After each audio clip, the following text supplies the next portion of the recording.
think we're live right now.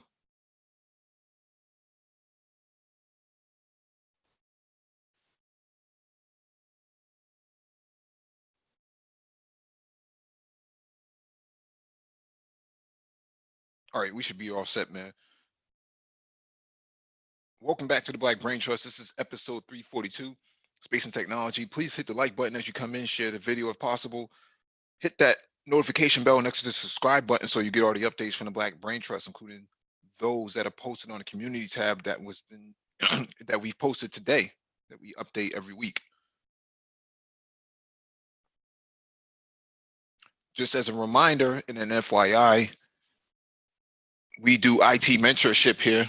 So if you are looking to get into the information technology field, we can provide mentorship to Black males or Black people looking to get into IT. Also, if you're already in IT and you're looking to transition into another role or another part of the field, we do provide IT coaching. We do look at resumes and do analysis on your resume, as well as help you with salary negotiations. And we also help you out in various other areas of recruiting. So we do have Nagone 11 who is involved in IT recruiting. So if you want assistance in any of these areas, leave a comment under the video saying you're interested in getting some help in these areas. All right. Let me get to the chat. If you want to get on the panel and contribute to the discussion, there will be a link in the chat so that you can actually get on the panel. You'll be in the waiting room, raise your hand so that someone can advance you to the panel, or else you'll be sitting there for quite some time.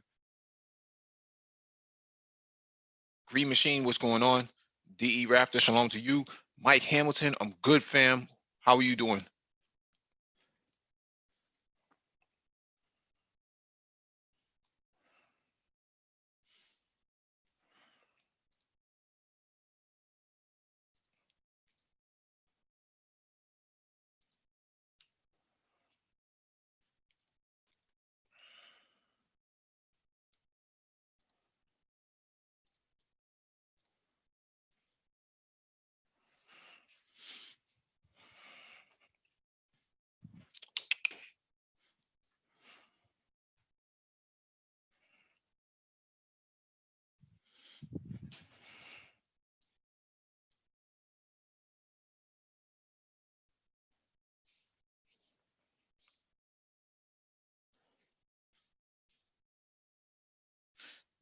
All right, we'll get started. First item on the docket is from Forbes.com. Industry 4.0, how IoT will inspire a new era of maintenance technology. The concept of maintenance dates back thousands of years, but most people today see maintenance is inextricably intertwined with technology. As automation increases and we march toward a new era that's been dubbed Industry 4.0, many people worry about the impact technology will have on industrial jobs. As a developer of mobile maintenance software designed specifically for field technicians, I'm particularly focused on software systems and applications will evolve to elevate the blue collar workforce in the foreseeable future. One of the most exciting components of the Industry 4.0 revolution is the promise of cloud connected IoT devices that facilitate remote monitoring and control of critical manufacturing equipment, thereby reducing downtime and saving organizations an enormous amount of time and money while minimizing the risk by field technicians. However, IoT implementation remains extremely limited in industrial settings, and many question when and how it will finally become status quo. One way to formulate answers to these questions is to look back at the evolution of maintenance technology and in particular maintenance software, which became an indispensable tool in developing the aerospace industry. The enormous financial investment in multi-million-dollar pieces of equipment combined with a responsibility to protect the human lives on board necessitated an extreme, unprecedented level of reliability. Decades ago, This reliability was achieved with desktop software running on incredibly expensive giant mainframe computers that use local servers and require top-notch security. The next phase of maintenance software evolution involved transforming desktop software into digital cloud-based software. This shift democratized the highest level of security and reliability by making maintenance software technology scalable and therefore affordable. What once was technology enjoyed solely by the specific aerospace sector is now accessible to smaller independent organizations across a wide variety of industries. Today, we're seeing the mobilization of maintenance technology. My company produces a computerized maintenance management system, CMMS, that makes it easier for today's growing deskless workforce to submit work orders from their mobile devices. Mobile CMMS software will software also allows organizations to keep track of preventative maintenance tasks, which can dramatically extend equipment lifetime, increase productivity, and ultimately boost profits. But maintenance software still has so much untapped potential. I believe the next generation of Industry 4.0 software will empower even more people, organizations, and entire industries through the successful mainstream implementation of connected IoT devices. The advent of IoT could very likely reshape the way that people use software and technology, especially with respect to preventative maintenance and reliability. The challenge we face today is how to democratize the same standard of security that has been of vital importance since maintenance software's inception. What makes the concept of IoT so exciting for our industry is the unique opportunity to combine data collected from mechanical sensors with human insight to drive better business decisions. Much of the requisite technology already exists.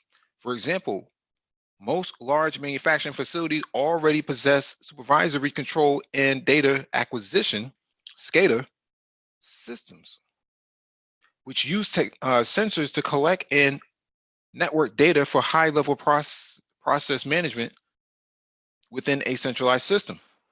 By contrast, fully realized industrial IoT would drastically increase the scalability of these maintenance processes by standardizing data aggregation from different equipment and manufacturers via serverless architecture.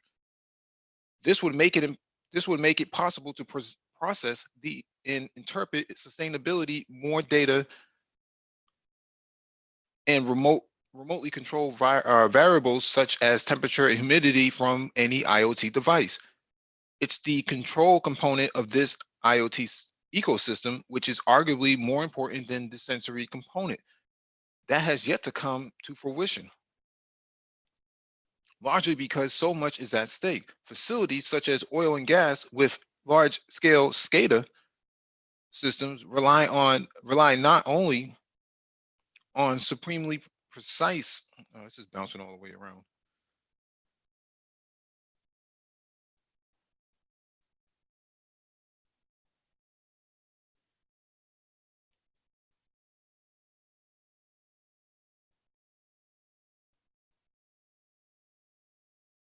I'm sorry, it just bounced on me.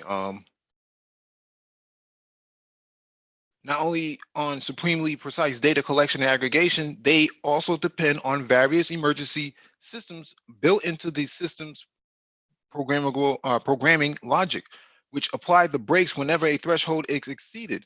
SCADA systems that monitor a flare stacks pilot light might be programmed to shut down a plant operation if that pilot light is extinguished in order to prevent an explosion or toxic gas emission. IoT innovations have made equipment sensors much more affordable and accessible. So collecting the necessary volume and types of data is much easier than ever before. Today's IoT startups are almost exclusively focused on acquiring and installing these sensors, but utilizing that data to affect positive outcomes in potentially life or death situations will require a much more radical leap. Security is a large concern. A remote controlled IoT facility might invite a lot of outside threat from third-party intruders who could gain access to a system and control it from thousands of miles away. This scenario rightfully scares a lot of people. And while I believe a solution is on the horizon, IoT security is a difficult problem to solve because it requires staying one step ahead of potential hackers at all times.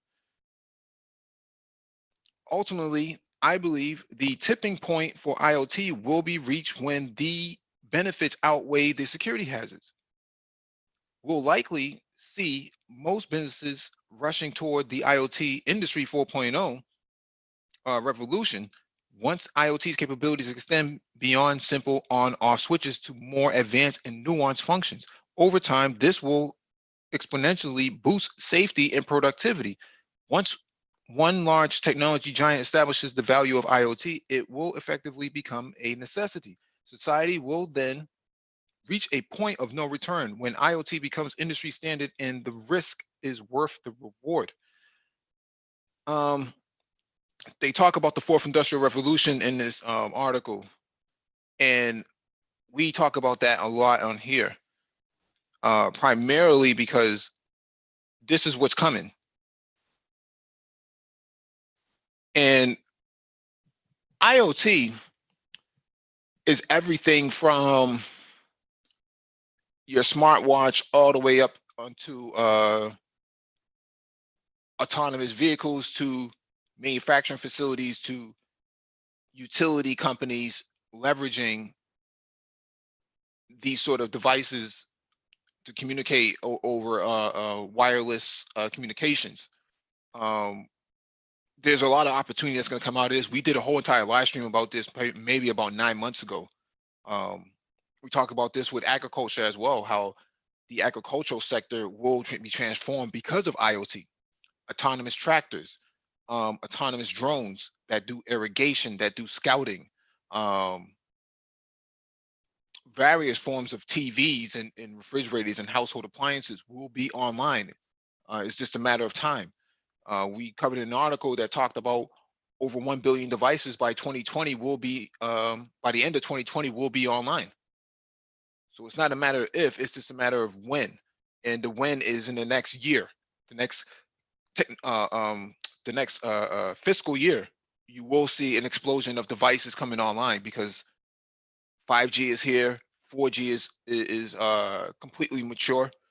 So you will see a lot of 4G devices out there. 5G will be mature by 2022. This opens up a lot of opportunities for a lot of people who want to get into the industry. We have Gabe A on the panel. What's going on, bro? Hey, what's up? Not too much. Yeah. Can you put some volume on your headset, on your mic? Sorry, can you hear me? How'd that sound? You got to put some more volume on it. It might be me. Can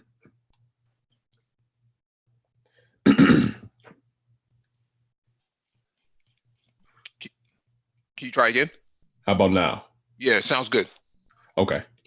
Yeah, I was saying, this is, I think we run into this all the time in this particular industry as it concerns the industrial Internet of Things. Individuals want to run so fast as it concerns them desiring to add more intelligence to the manufacturing and industrial environment. But a lot of times they move faster than what they're able to secure. I mean, there's been so many different scenarios of threat actors being able to access remote environments, industrial environments remotely, being able to take over. I mean, not too long ago, it was like the Ukrainian plant, the electrical utility that was able to cause blackouts in certain areas. And this was a remote attack on the industrial environment, right? So there was the capability for remote access to industrial components. But a lot of times people don't even know what an industrial environment looks like, right? They get there and they see like, oh, okay, yeah, just increased visibility, but they don't recognize that a lot of the protocols like Modbus, Profibus, DNP3, which are very common ones used in the environment, are insecure by default, right? I mean, one that in enterprise IT, you have like SNMP, right? But SNMP version 3 has authentication built into that particular protocol. You get into several of these industrial protocols, you don't have any type of security mechanism, no authentication. Pretty much once you are able to access a device utilizing those protocols, you pretty much own the entire environment. And not even the whole idea of segregation within your industrial environment. So a lot of times individuals run so fast towards innovation for industrial environments with making things connected, making things remotely capable of making alterations to the field, but they don't recognize that there are a lot of insecure mechanisms that are built into a lot of the communications within the industrial environment. And yeah, they just run much faster than what they're able to keep up with from a security perspective. Yeah, absolutely. And that opens up a lot of opportunity for creating these sort of edge computing layers that will allow IoT to communicate better, faster, more secure. Because it's closer, the IoT communication will be closer to the cloud from the edge. So, which reminds me, we do have a local IoT meetup tomorrow night. Maybe late for our live stream that we will have tomorrow night. So, but definitely, I agree with everything that you're saying. But the opportunities are vast here. I do think that you should really study up on this if you're trying to get into that part of IT sector, because it's going to be huge. Billions of devices that will need to come online will require some human interaction at some point. You know, they don't walk there on their own.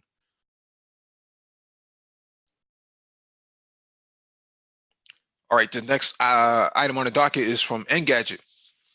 Google Pay will soon work with major public transit cards.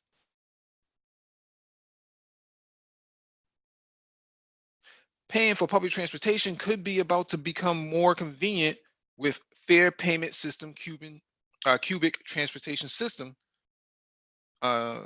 teaming up with Google to offer contactless transit payments using Google Pay. Riders will be able to pay for journeys using their mobile phones, building on existing contactless payment systems found in cities like New York. Cubic hopes this system will reduce the costs and make paying for public transport more efficient. In London, travelers can already purchase transport tickets using Google Pay, either through City Mapper payment card or by using mobile payments or contactless cards. However, current systems only allow the purchase of single fares with daily and weekly caps in place to prevent overspending. In theory, the new system should allow the purchases of season tickets as well by setting up an Oyster Travel card within the Google Pay app. By adding a transit card to Google Pay, users can reload funds and purchase tickets from their mobile device so they can get rid of the physical card entirely. Cubic has not yet specified a full list of which cities will support the new system, but it will likely be a broad range of locations as it past projects include transportation systems in New York, Vancouver, Sydney, San Diego, Los Angeles, San Francisco, and London. Working with Cubic will help us simplify the commute for Google Pay users in several major transit systems, including support for Clipper cards in the San Francisco Bay Area, said Ambarash King, Director of Product Management for Google.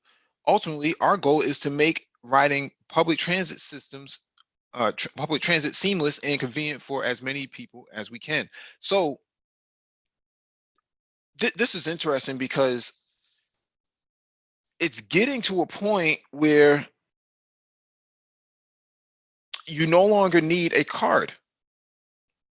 a physical card to actually do business in most areas. I can't tell you the last time I carried cash. I think that was probably a month ago.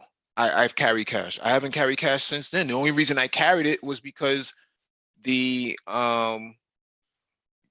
place I was going, the point of sale system was down, so I had to go to an ATM and then pay for my items in cash. But that's where we are right now, where cash will become obsolete probably in the next few years. You probably see 90% of your American consumer spending be done through electronics. However, the physical card is also disappearing as well, because we covered an article months ago that Citibank and I think Bank of America were looking at cardless ATMs. So basically, you go to an ATM, you put in your credentials, and then on the app on your phone, there will be a 4-digit authentication code that you'll put into the ATM to allow you to withdraw cash, which is interesting. So there's various ways of how this is going to take place, but it's happening. You got anything about this on this, Gabe? No, nothing on this one. Yeah, so this is definitely dope, man. I don't think Massachusetts will ever adopt something like this. Not in 2019, but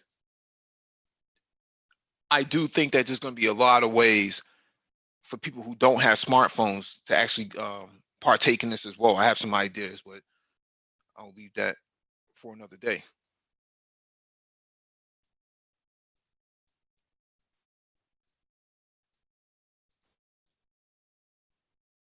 All right, let me get to the next article.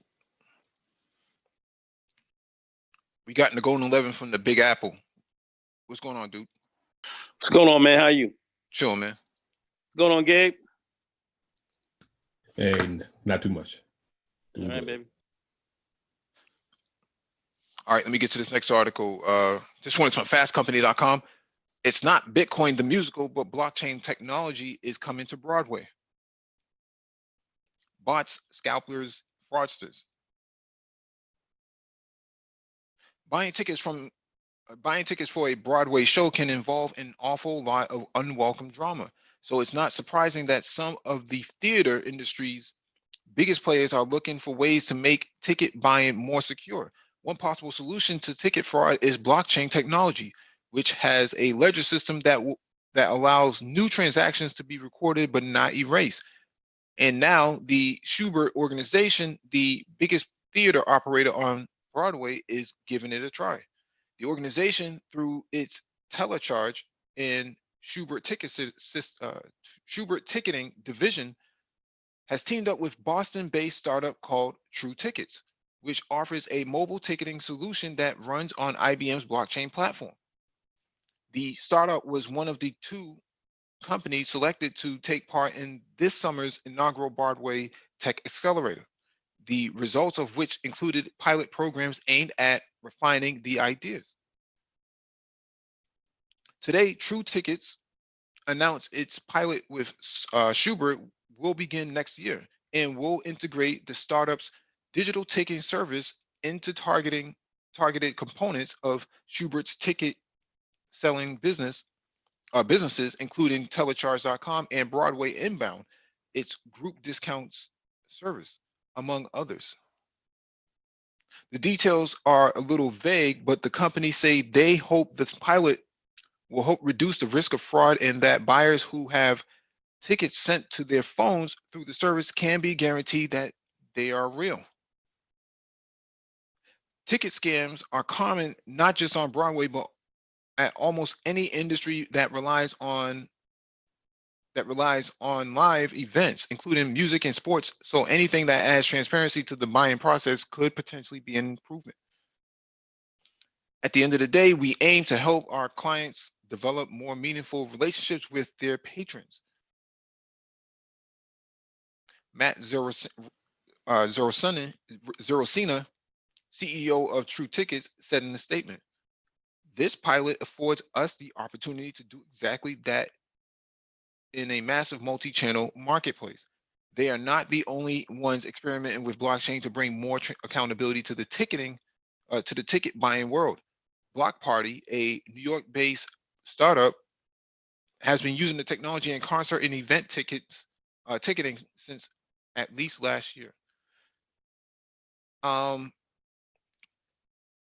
This is more of a we did it because we can sort of perspective. I don't see anything wrong with the technology. I think that this is a good use of blockchain for most parts. Anyone else have anything they want to add to using the blockchain on Broadway?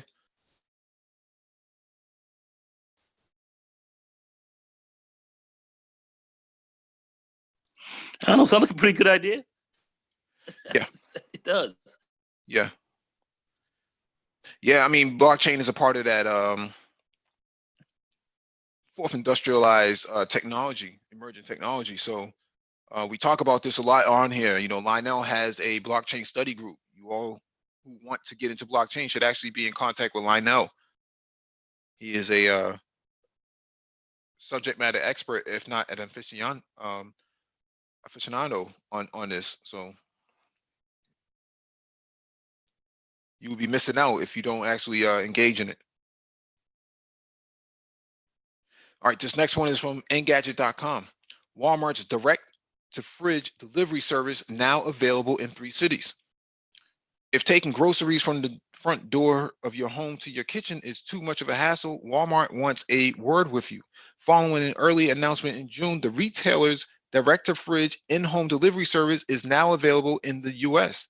Today's launch includes 3 cities: Pittsburgh, Kansas City, Vero Beach, Florida. The idea behind the service is that you can order any groceries you may need through the company's mobile app, and then a delivery person will come to your home and stock your fridge for you. Each so-called associate wears a camera so as to ensure the safety of the operation. Interesting.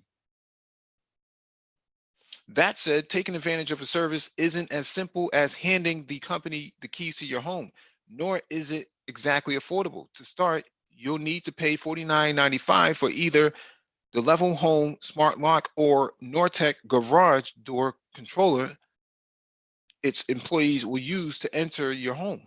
The company will install your selected device for free. After the first month, there's a monthly fee of $19.95. Moreover, the subscription gives you access to unlimited deliveries. There's a $30 minimum on orders, so you can't exactly use the service in a pinch. As strange as it to have a complete stranger stock your fridge, Walmart is by no means the first company to offer direct to fridge delivery.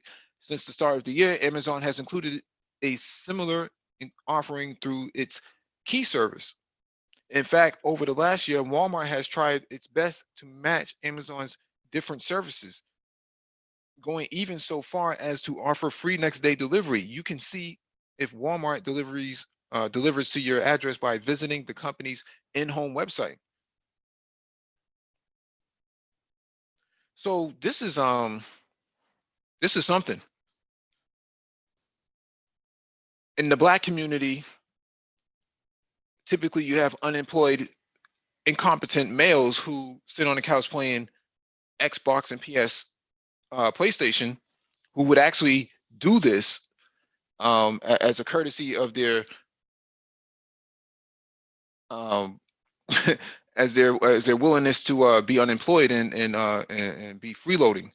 But now they have a service that's going to do this. We covered last week an automated trash can, not something that opens up the lid and lets you put the trash in it, but something that actually wheels itself to the curb and parks itself so that, you know, when the trash men come, it's already ready for them and it knows exactly when to do it. This is the sort of society that we're moving into. I think even moreover, as it concerns an application for these type of services, there, I think East Asia has kind of had a bit of a heads up on us for these particular type of services, especially those that apply to the elderly, right? I mean, I think that so there is a growing demographic, right? We know as it concerns the generations, the baby boomers are becoming, I mean, at the point of retirement. I mean, the elderly, and they desire to what you call age in place, like pretty much live, die in their homes that they grew up in or that they own. You know, the days of just shipping your parent off to a retirement home, those are lessening. So I think services like this are so applicable. I'm actually working on like a particular type of business model for this, incorporating different elderly services, accompanied with that of like cybersecurity services for those who are elderly, because they're also targeted for a lot of those, spam phone calls, phishing emails, where a lot of times people don't even go. For individuals who are unable to go to the bank, right? How are they able to access their accounts, manage their finances? A lot of times you have to do it over a computer or over the phone. And with individuals who have no type of point of recollection for those type of technologies, they can be very susceptible. So I think that type of from store to fridge is a very strong service, especially for those who are the elderly. Well said, Gabe. That's right. He hit that right on the head, and you hit the demographics that we're talking about just perfectly, as far as the boomers and so forth. That garbage app, where you could just take your, come and take your garbage out. I could use that right now. Yeah, right now. A lot of people can, especially even right now. Especially even as it concerns like weather conditions, places that have more severe weather conditions, especially the cold. Talk about the Midwest. People having automated mechanisms for you to take out your trash or be able to receive groceries during particular storms or things, right? I mean, those are needed, especially for those who can't provide for themselves. Yep. No, I mean, I can provide for myself, but I do have an elderly mom, who has COPD, so that could help her in her situation. Yes. Even with myself, if the only thing, if that thing could just open up my garage door and then wheel everything out on its own, I'd be like, I get that right now. Yeah, right now. Absolutely. So I'm not even fronting on that. So that could really be a there's an absolute a lot of need for that, and that's going to even grow more in the future. So yeah, well said. You're dead on that. No question about it. That is needed, and it's only going to grow. It's the demand for that are only going to grow. Right. Yeah, because people are living longer. People are not, just expiring as quickly as they used to. So those services are definitely needed. Yeah. Mm-hmm. Oh, for sure. Yeah, and I think that you're going to see a lot more services turn what was traditionally a 9 to 5 to be in the gig economy. You only do about 2 hours of work. Get paid 4 hours minimum at best. So you're going to see a lot of this stuff about to pop up, man. The ability to have a smart TV actually pop up a commercial and actually buy the item in real time, and then have it shipped almost same day, as long as you order before 3 p.m. Of your time zone. That stuff is coming, man. This whole IoT connected sort of society is coming. Dion Alexander has a question in the chat. He says, you think learning security for those things will be good for those service devices? I feel like they be getting hacked for sure. If you're in cybersecurity, you're in cybersecurity. There is no getting it from one particular area.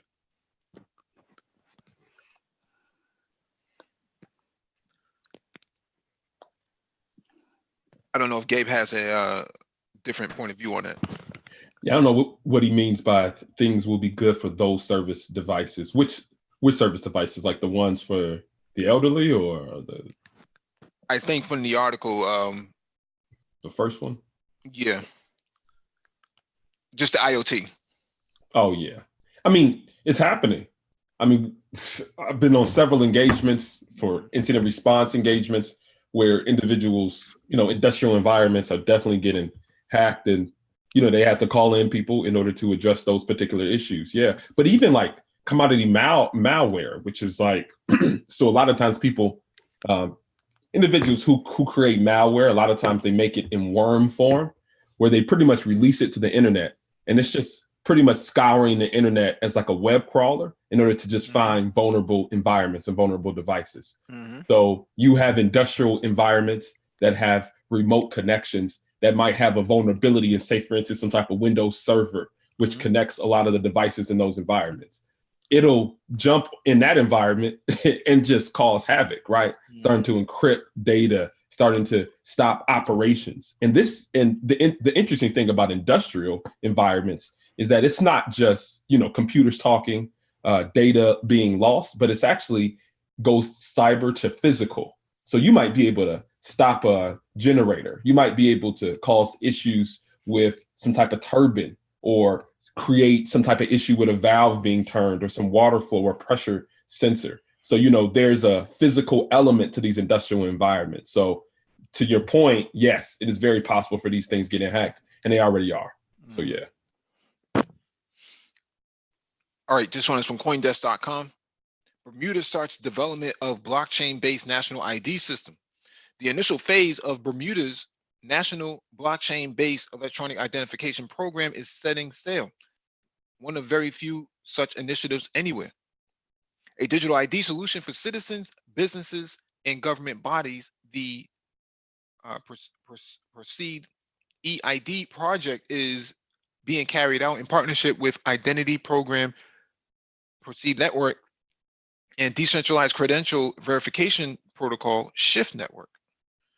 According to a press release from Shift on Wednesday, phase one entails the establishment of the Proceed base layer to begin onboarding smart contracts such as Shift Network's financial action task force solution, as well as data and compliance criteria.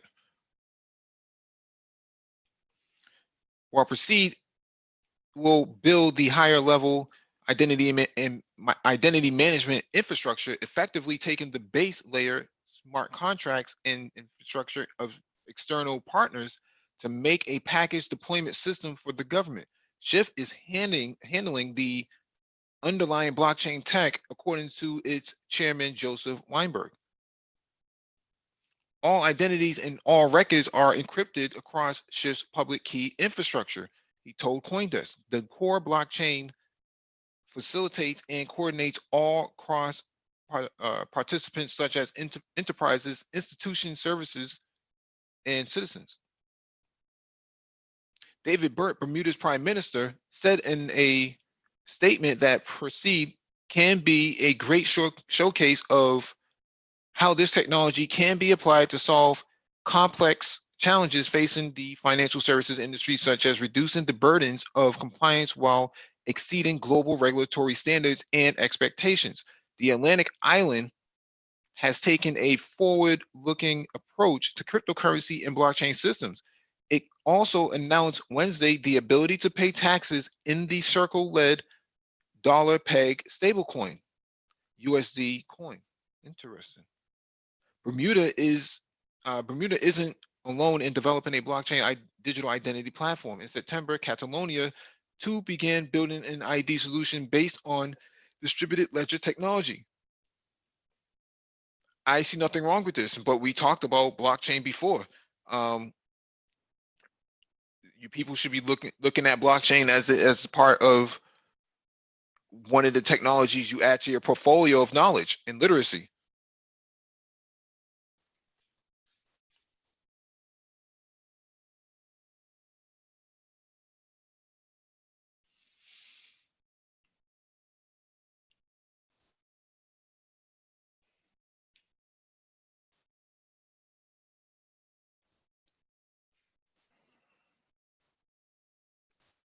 All right, let me jump to the next article.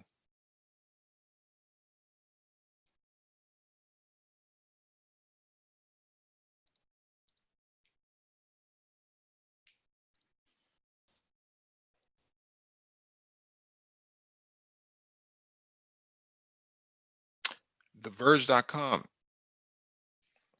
HTC now has an entry-level blockchain phone.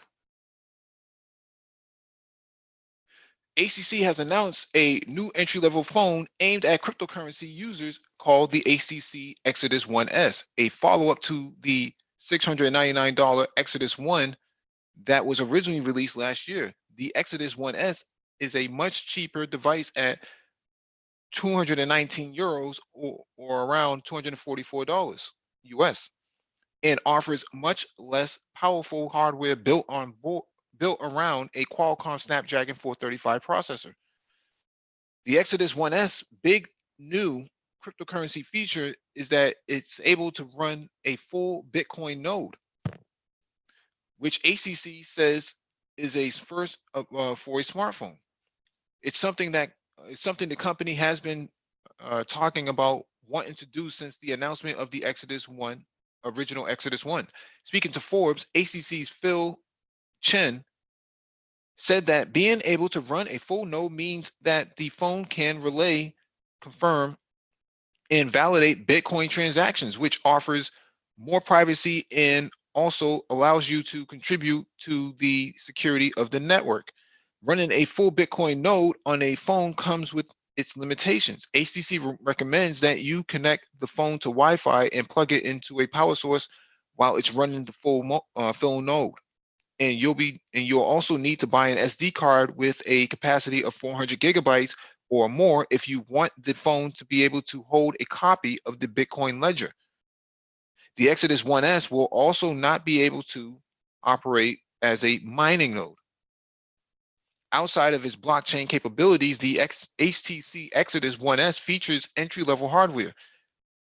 It's got a 5.7-inch HD display, 4 gigabytes of RAM, 64 gigabytes of internal storage, and it has a single rear-facing camera, 13 megapixel camera. It charges over micro USB, but at least you get a 3.5 millimeter headphone jack. ACC's Exodus phones are an ambitious attempt by the company to appeal to cryptocurrency enthusiasts as its smartphone sales have plummeted in recent years.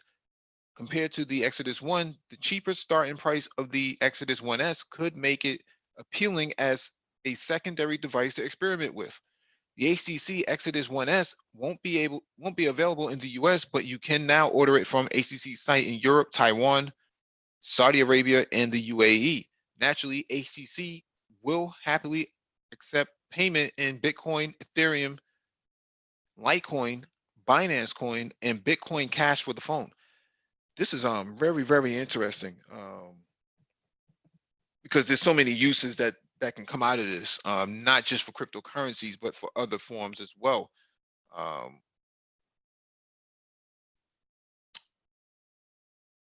There's so many ways you can go with a blockchain phone. It's because it's holding the it's become a node now. And I think the reason why you can't mine off of this is because it's too slow. For the most part, it uses a Snapdragon 435. It should be using a Snapdragon 800 series chipset that would allow it to mine in real time. It would drain the battery, but as long as it's plugged in, it could actually mine. So there's a lot of opportunity that can come out of this. I see a lot of opportunities on the continent and in Latin America from a connectivity standpoint for services. The ability to turn a phone into a node to actually do business in a multi-tiered environment is actually going to be beneficial.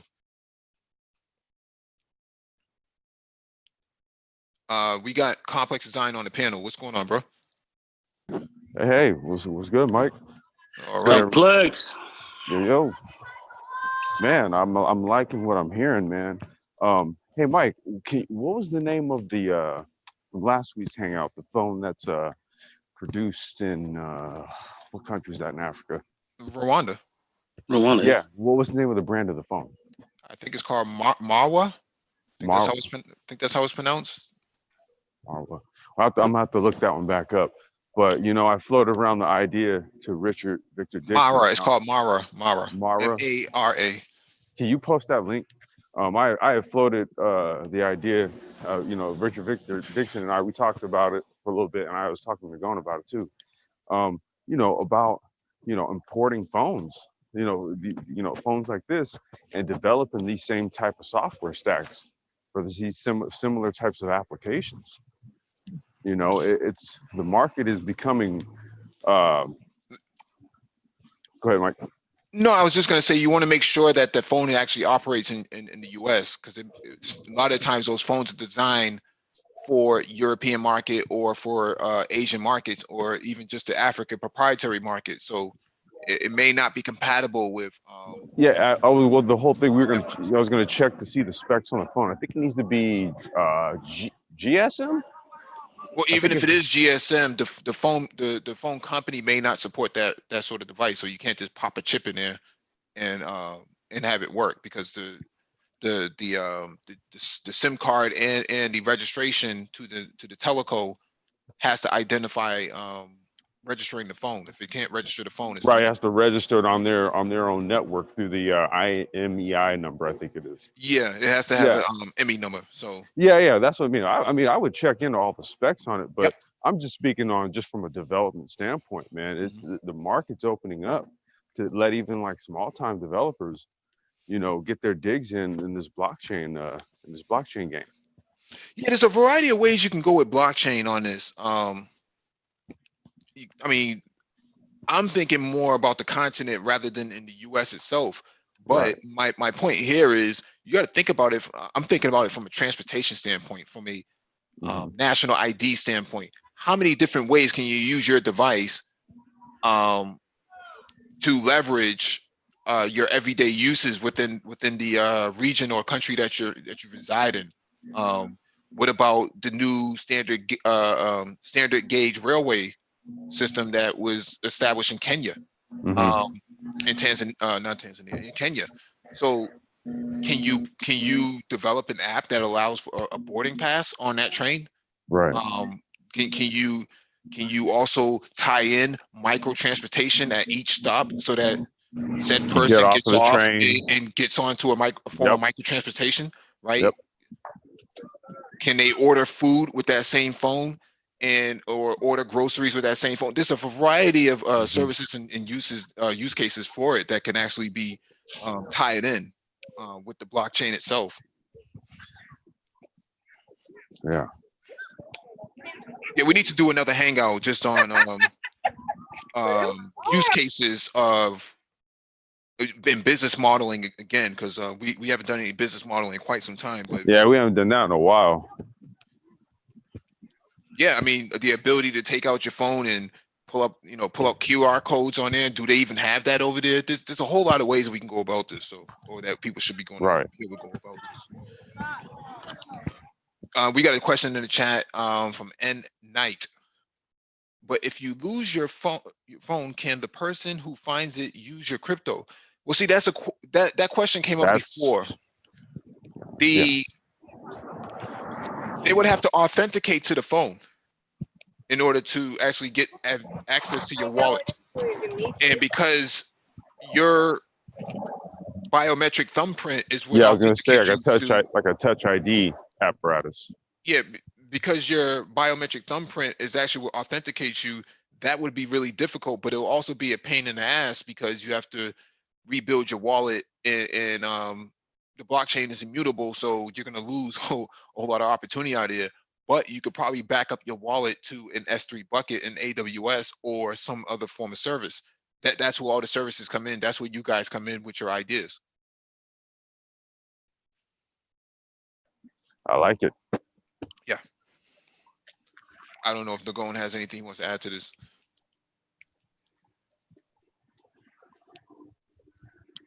No, I think Nagone is busy, so we'll get to the next article. Good. Yeah, I'm sorry, guys. Yeah, this is going ahead. Just doing a couple things here, but go ahead, man. Handle that. I'm listening. Yep.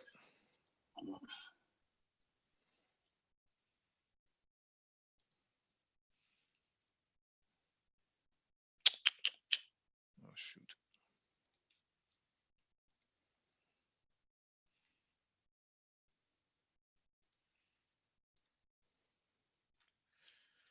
All right, this one is from ZDNet. Good news for developers, the CLI is back. The command line interface is enjoying a renaissance among software companies, making life easier for developers. Back when I first started writing code, everything was done in the command line. You configured systems with the command line, wrote scripts in VI and Emacs in ED, building your own library of commands that simplified your task and automated the complex. Armed with a copy of Kernighan and Pike's The Unix Programming Environment, or its DOS equivalent, the world was your oyster. But over the years, everything changed. Windows, with and without X and X, made it all a matter of pointing and clicking and pointing and clicking and pointing and clicking. It was easy to get lost, and easier still to make an error and not notice that you've forgotten to select a file or choose the correct value. It's impossible to quantify how much time was I lost switching from dialog box to dialog box and from window to window. But now command lines are back running in our IDEs and editors or in desktop shells. Support for Unix in familiar operating systems, BSD under the hood of Mac OS and Linux in Windows, WSL, makes running command lines easy. And bash scripts are back again as the flavor of the month, as is Microsoft's own system administration focused PowerShell, itself a cross-platform tool. The CLI renaissance is particularly important for developers. Tools like Salesforce CLI and CLI have made it easier to build and test applications on Salesforce platform. Similarly, Azure CLI allows you to use scripts and commands to manage and configure your services and your virtual infrastructures. They are quick to learn and easy to use to build libraries or commonly used commands. They can even integrate into the new generation of development tools like Visual Studio Code. The combination of editor and CLI is a powerful one. You can be writing code in one pane, testing it in a lab of another while using a built-in terminal window to configure services at the same time. There's no jumping between apps or even between windows. The combination of CLI and editor helps you keep in flow, reducing the risk of distractions and of losing that enigmatic but essential flow state. One of the latest CLIs to be released is Twilios, giving you a way of managing your Twilio resources without having to have a permanent connection open to the Twilio dashboard. It's easy enough to install through Homebrew or Mac OS or via npm on Node.js on Windows or Linux. Windows users might prefer to install it under WSL, especially if you're under the preview of the new WSL2. You initially need to provide an account SID and authentication token before you can get started. Once they are linked to your Twilio CLI install, they are used to create and store a local API key that handles access in the future. I'm not going to read this whole thing, but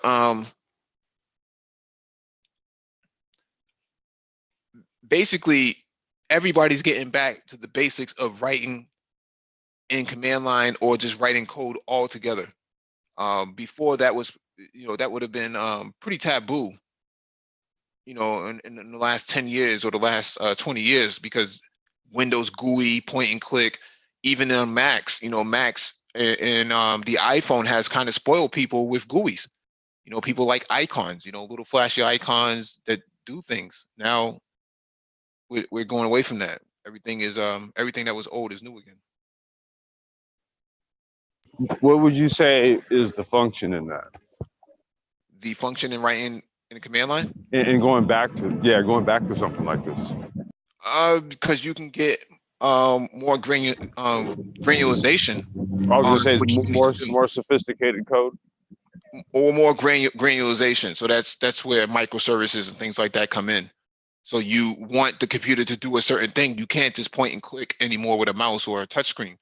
You have to write some form of commands in there to actually get it to do things at the bare bones or the bare metal that we call it. I think even the capability to test and debug as you're coding, the GUI doesn't provide you with that capability. So you click something in a GUI, it pretty much just sends a command to some place in the computer in order for it to perform a particular function. It might do something that you were unintended, right? It was an unintended click or whatever from the command line or from that of some type of some type of code interface. You're able to debug, test out code, be able to see what you're actually doing, and be able, just like Mike was saying, to control more of the granular functions of a machine. And Macs do have command line interfaces, very easy to terminal. I use it all the time. So Yeah, no, they do. No, I wasn't saying that they didn't. I was just saying that the App purpose, Store and all that. well, the purpose of a Mac was to actually give that that sort of rudimentary functionality of point and click. Well, you know, they did have to kind of change because, you know, I grew up using Macs. My first computer I had was 5, and it was an Apple IIc, you know, and you had to write the command lines to do just that, get the computer to do what you want to do. You had to stick the 5 1/4 floppy in and write the command and then, you know, boot up from the disk. But I think when Apple really shifted to become more of a lifestyle product, it had to go away from. So what it had to do is keep the veneer of sophistication, but implement an ease of use platform. And that's like that's basically like what iOS and all this shit is. You know, it's very simple, very easy to follow, looks real snazzy on a nice phone and all that, but really doesn't ask too much of you. Right. All right, this one is from zdnet.com. Former Twitter CISO shares his advice for IT security hiring and cybersecurity. Give me 1 second.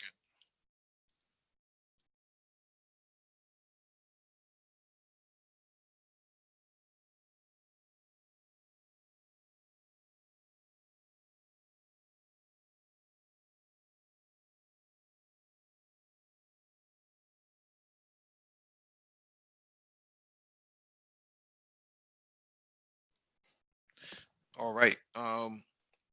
Hey, Mike, I was gonna say after this, there's a couple questions, but I just wanted to point that out. We'll address it after the article. All right. As a company, building a strong security team can be a challenge. On the flip side, if you're looking to enter the field of cybersecurity, it can be challenging to know where to start. I had a chance to discuss both these issues with someone who's been there, Michael Coates, co-founder and CEO at Altitude Networks. Coates got his start in IT security through red team exercises. He would use social engineering, physical pen testing, and a variety of hacks to break into the network and applications of corporate clients and financial institutions. It was really exciting to learn how it was actually being done week over week, Coates said. And then sitting down and with the CIO, the CETO, and explaining these are the actual things we found. From there, Coates spent time at the Open Web Application Security Project, OWASP, and served on the board. He eventually moved to Mozilla and served as Director of Security Assurance, and then Twitter, where he was CISO. The following is an edited transcript of the interview. Bill, how did you get started in the field of IT security? Yeah, the security field has been a wild space, and I've been very fortunate to be in it for now over 15 years or so. And I got into it originally, I think as many people did in the security field, out of curiosity. I was a tinkerer. I wanted to learn how computers worked, how software worked, how different things happen. And as I found that there were careers in the field of security, I was really drawn to them. In the beginning of my career in security, it was actually in red teams, which was really exciting because week over week, I would be called out to a bank or a company with the goal of breaking into the company through social engineering, though physical pen testing through hacking into the network and applications. And it was really exciting to learn how it was actually being done week over week, and then sitting down with with the CIO and the CTO and explaining these are the actual things we found. And if you would get pushback, which was always interesting, no, that's not possible. But doing it and having that be the first thing, like, oh, let me show you, I just actually did it. That was a really interesting way to cut my teeth in the field of security.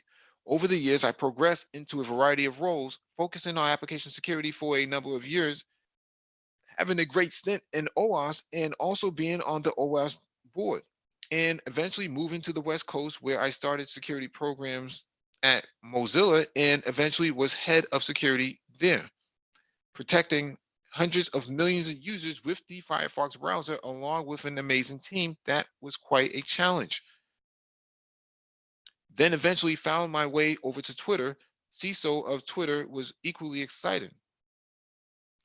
On one hand, people say, well, what would you really need to protect at Twitter? You know, people use Twitter to say they are having a ham sandwich for lunch. True. But on the other hand, it's also a global platform fundamentally for free speech. And you can think of some organizations and regimes that are not in line with that reality. So we actually had quite a number of challenges across the spectrum, and that was very interesting role to see what it's like doing security in real time, in a real time system where, you know, 2 second delay on a response to something is 2 seconds too slow. We need to really do things in tens of milliseconds or faster. But now I'm at Altitude Networks. I made the big jump after being at Twitter for a number of years to start a company, largely going after a space that we know we needed a solution to ourselves there. And it was ubiquitous across other companies, which is, how do you protect data in the new paradigm shift to the cloud? Specifically cloud collaboration like Google G Suite, Box, Dropbox, etc. And briefly, it's very easy in those platforms to collaborate and share documents with other people you want to. It's also equally easy to make mistakes and share them with the wrong people or be malicious or get compromised. And so we're really trying to thread that needle to enable people to use those platforms while having security over data built into the experience. What are some of the security challenges that today CISO face as technology evolves? Yeah, the change in technology, the speed of change really is challenge of CISOs in organizations. Organizations want to move fast, they want to be nimble and adopt new technology and get the benefits of moving to the cloud or having the third party relationships with different companies. From the security perspective, though, it is really challenging because the fence, the perimeter, is constantly changing. It's actually dissolving as we think about it. The in- interconnectivities continue to increase, and what you want to do from a security perspective is you don't want to be the team that says, all right, we're going to make this new shift. Let's pause for a year and really evaluate this and think about everything that's happening, how to do it perfectly right. Because a year is eons and you can't delay the business forever. It's the old model of security where you can't have these big choke points that just slow everything down. So instead, from a security perspective, what I found effective at both Twitter and Mozilla was moving towards this model of empowerment. And it's very much along the idea of like security champions that I think a lot of people have had success with. But what we want to do is empower the teams to make good decisions with reasonable bound of risk and give them the tools they need that they can do that safely. It's kind of the pave path approach. That's a term that I know I've heard a lot from Netflix, the Netflix security team, which is great, where you can make the secure way of doing something the easiest way. And this is really a way that when you think about scaling security teams, you can never have two of your security members in every team across the company. You never get that much headcount, but you can appoint security champions, and you can train them and teach them ways of how to drive good security practices. And I found that to be very effective in helping companies move fast.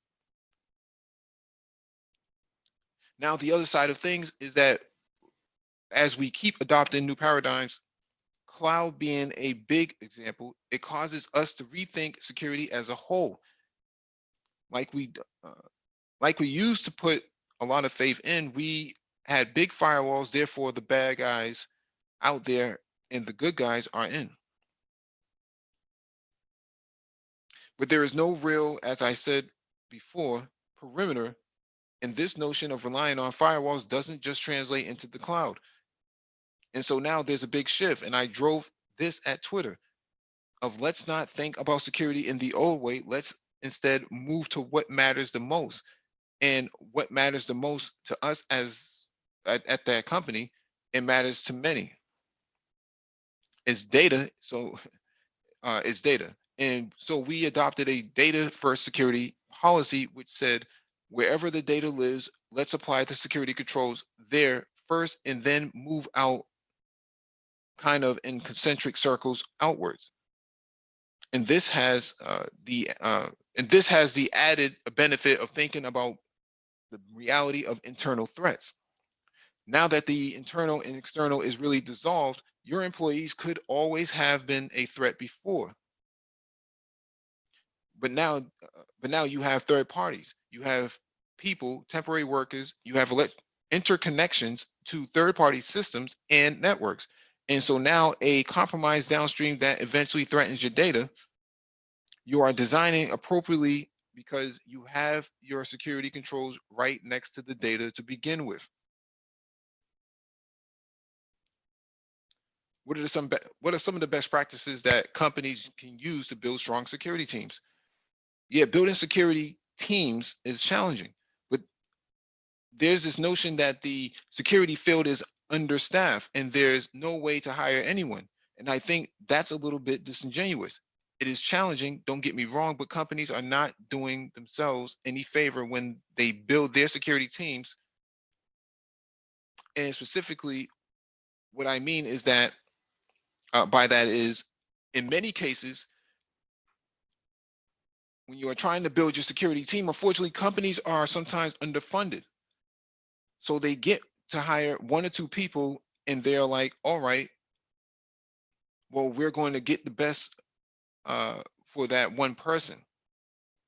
So let's pick these 15 different skill areas and hire someone that knows all of them. And you can guess how that plays out. You can't find those people. So one, we have to get away from the security unicorn that doesn't exist. I mean, to that end, we do need to have a stronger push for good budgets to build teams that you need.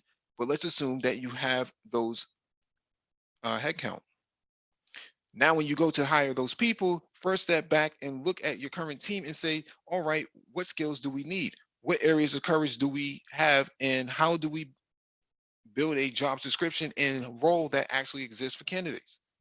So let's find a person that's very strong, that is a good analyst for the SARC, or a good security engineer, or a good application security engineer.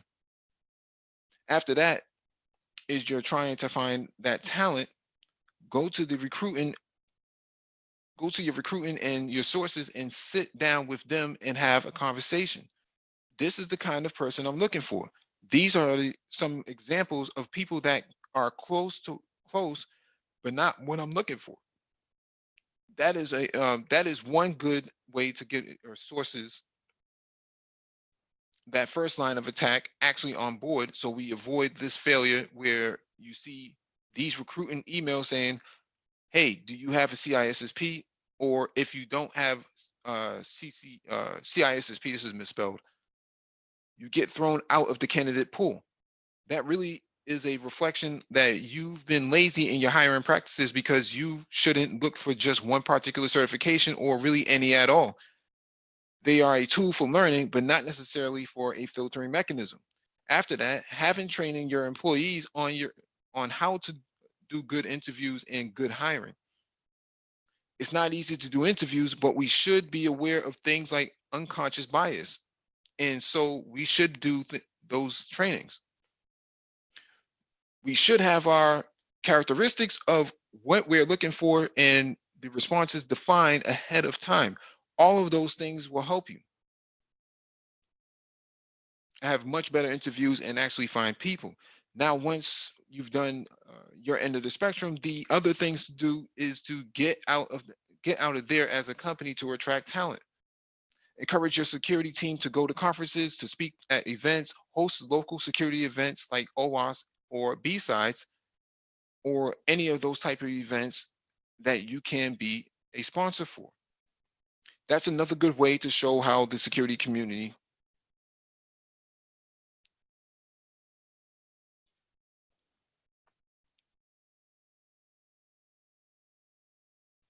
anyways. I'm not going to read this whole thing because this is it's pretty long for an interview. But basically, I get the approach that he's saying, and I agree 100% with the article. But the problem here is that the unconscious bias is the elephant in the room that has not been addressed at all in the IT industry.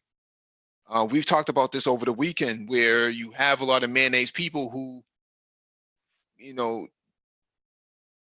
to their own demerit, man, they basically poison the environment with their ideas and their rapacious views. I'm not sure if Nagone is listening or if Gabe has anything he wants to add to this. Yeah, I'm definitely listening. But go ahead.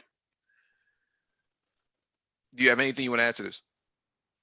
No, I'm kind of agreeing with you, really, kind of on how some of the those other folks, definitely poisoned the well. I think they did a lot of, their views are quite negative, and they've poisoned the well a lot. I mean, I have to agree with that. Really saying anything else on this? Not really. I don't have really much more to add on this. There's a lot there. I would have kind of liked to heard a little bit more, but anyway, that's pretty much it. Yeah, it seems like I mean that CISO role, as you can see, this gentleman has moved to a couple of different companies as like a CISO. It has a very high turnover, and one thing that I'm saying is that it's really important that, as individuals are moving in these more executive security roles, it's really important to create some type of metrics or in some way find a way to show improve of what you've done while you've been there as a leader. I know a couple of the CISOs that have been there at Twitter. I don't remember this. I don't know how recent he was there at Twitter, but it's just a high turnover role first. And two, I agree with some of the stuff that he's saying. Is especially, I don't think you read this part, but the part about studying is good, but hands-on experience is better. I'm gonna get to that. Huh? I'm gonna get to that. Oh yeah. No, I was gonna say, I definitely agree with that one. And the certifications as like a way to, I mean, it just seems like it just helps you get past, like, really, there's been certain certifications that I've gotten just because it will get me past an HR filter, because it's kind of like it's just the game.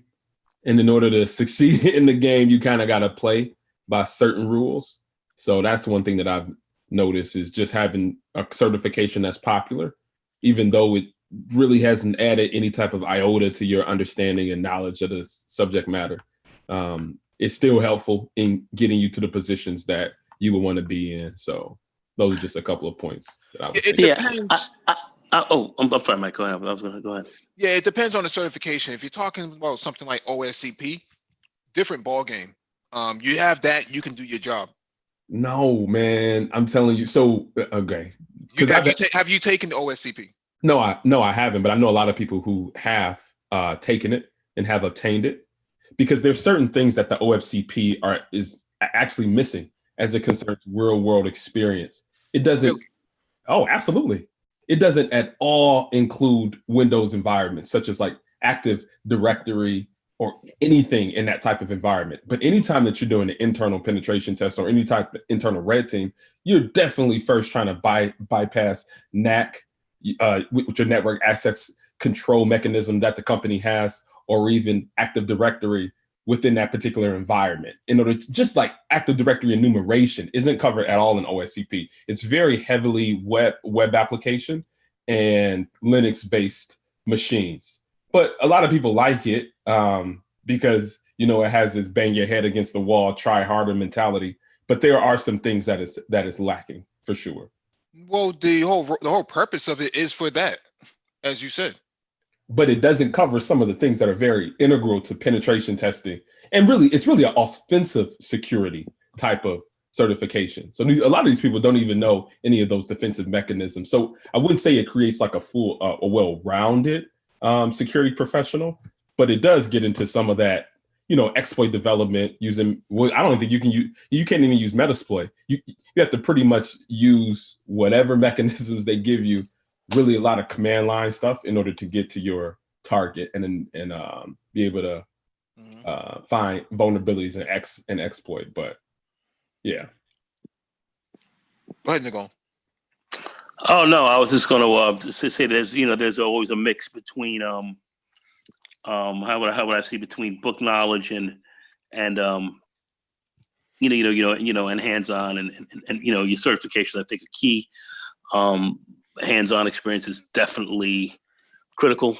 I think that's where the rubber, as we say, really meets the road. But I do think that a certain level of book knowledge is key. So I think it's a mix. I don't know how you guys are seeing that, but I think there's a mix in this game.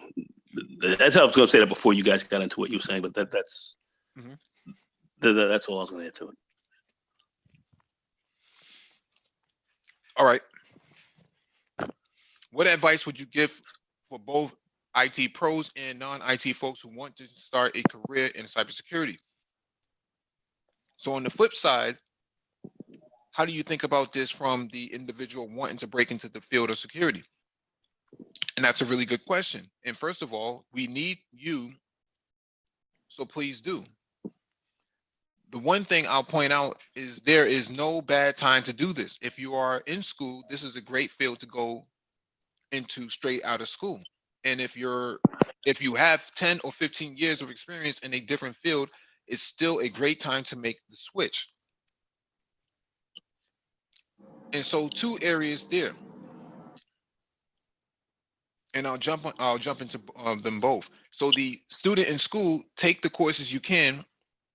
If you want to get a computer science degree, get an information technology degree, even an auditing style degree. All of those have different paths into the field of security. Second, find security labs and activities and do them.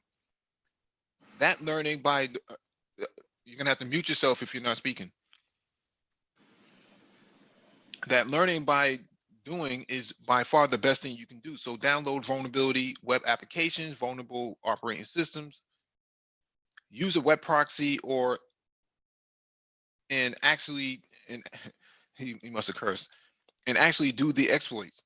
You'd be amazed how much you learn when you go from, oh, I read about SQL injection to I did it in an application and actually see it working. After that, go to the community security startups or security meetups. That's a really good way to build your network, and you'd be surprised in the field of security how having that, the network is not big. The total number of people in security is not big. So once you start to meet them, you get into those open source projects, you build a network, maybe on Twitter. The security community is strong on Twitter. I found some people that go on Twitter and they say, hey, I'm looking for my first job in security. Here's my skills. Help me out. It works really well. Now flipping over, if you've been in the industry for 10, 12, 15 years, you're actually a great person to move into security, and you might be surprised by that.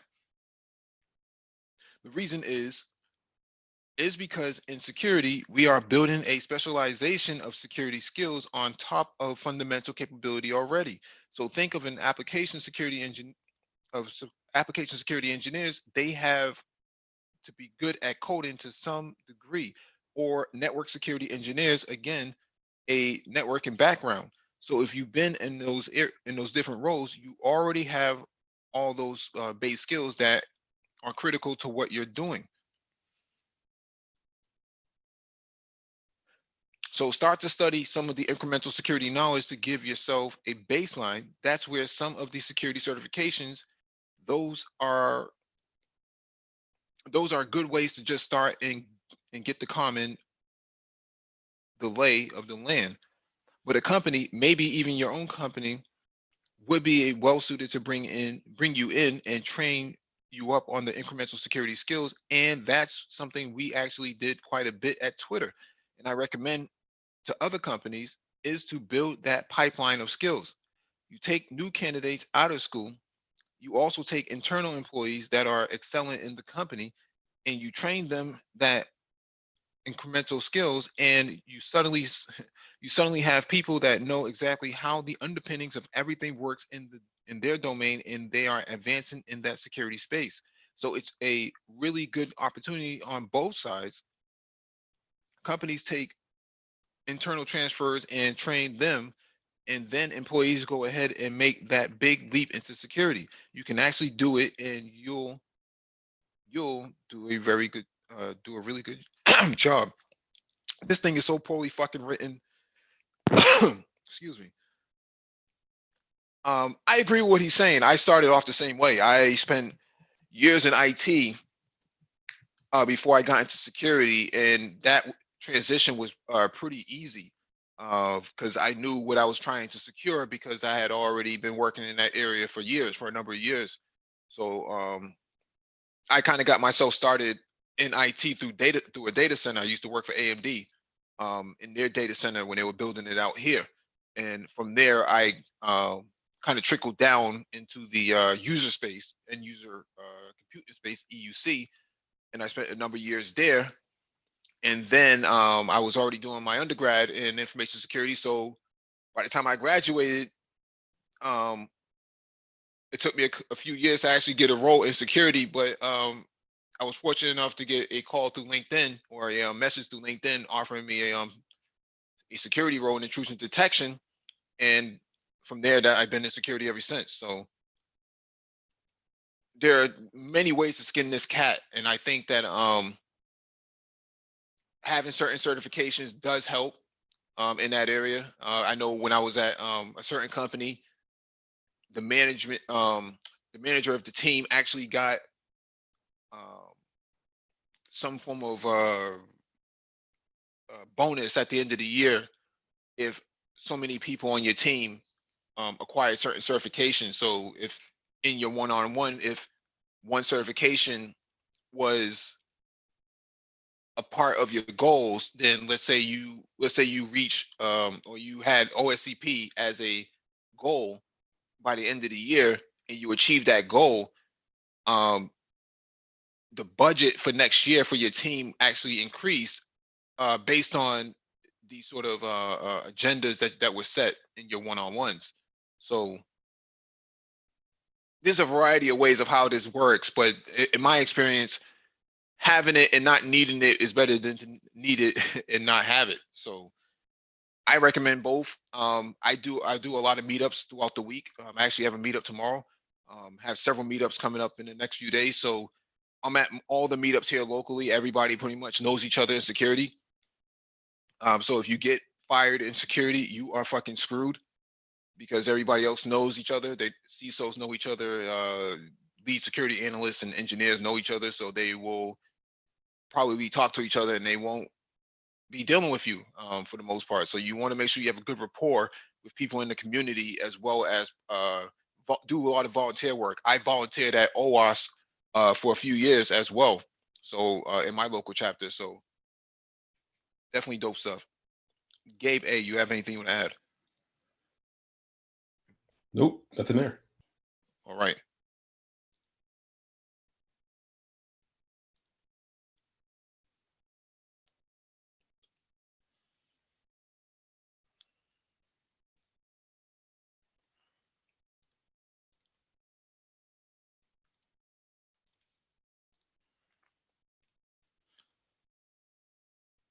All right, this one is from sciencealert.com. For the first time ever, scientists discover fractal patterns in quantum material. From tiny snowflakes to the jagged fork of a lightning bolt, it's not hard to find examples of fractals in the natural world. So it might come as a surprise that until now there have remained some places these endlessly repeating geometrical patterns have never been seen. Interesting. Physicists from MIT have now provided the first known example of a fractal arrangement in quantum material. The patterns were seen in an unexpected distribution of magnetic units called domains, which develop in a compound called neodymium nickel oxide, a rare earth metal with extraordinary properties.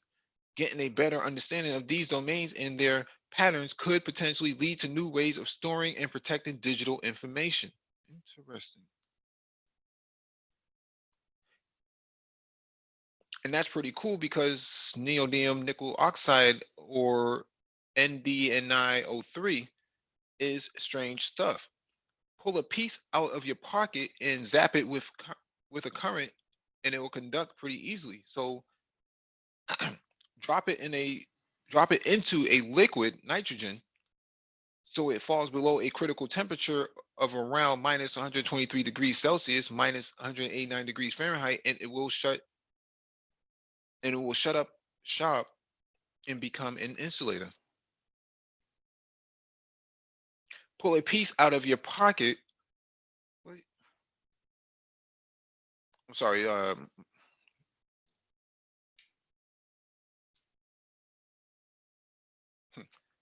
Anyways, just got distracted there for a second.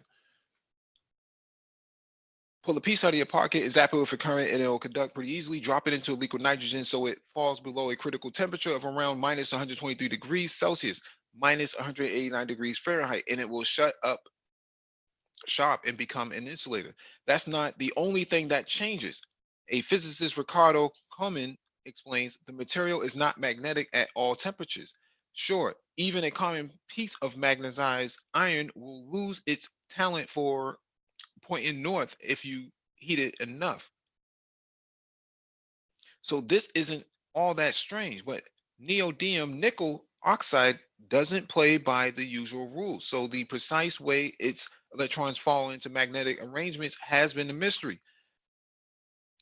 What we do know is, like most ferromagnetic materials, atoms in neodymium nickel oxide team up as tiny clumps of magnetically oriented particles called domains.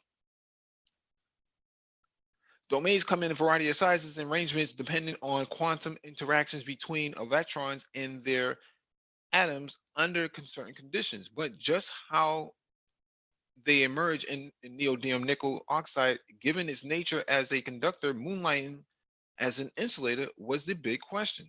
We wanted to see how these domains pop up and grow once the magnetic phase is reached upon cooling down the material, says Coleman. Researchers have in the past scattered X-rays through the material to study its weird flip-flopping electromagnetic properties in the hopes of uncovering its electrical secrets. Well, this showed how the material distributes its electrons as different temperatures, mapping the size and distribution of its domains under such conditions required a more focused approach. So we adopt a special solution that allows squeezing this beam down to a very small footprint. so that we could map point by point the arrangement of magnetic domains in this material, says Coleman. So this is pretty interesting because the fact that you can even store data on it is pretty interesting.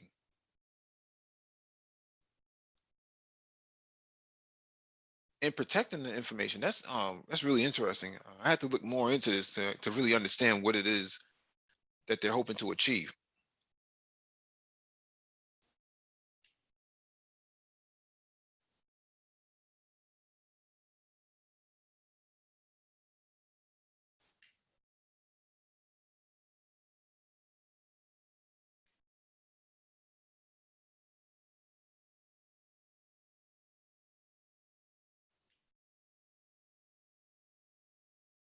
What is this?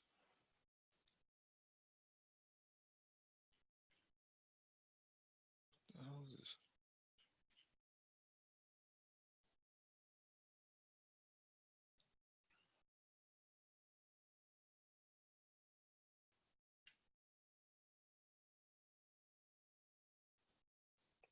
All right, let me get to this next item.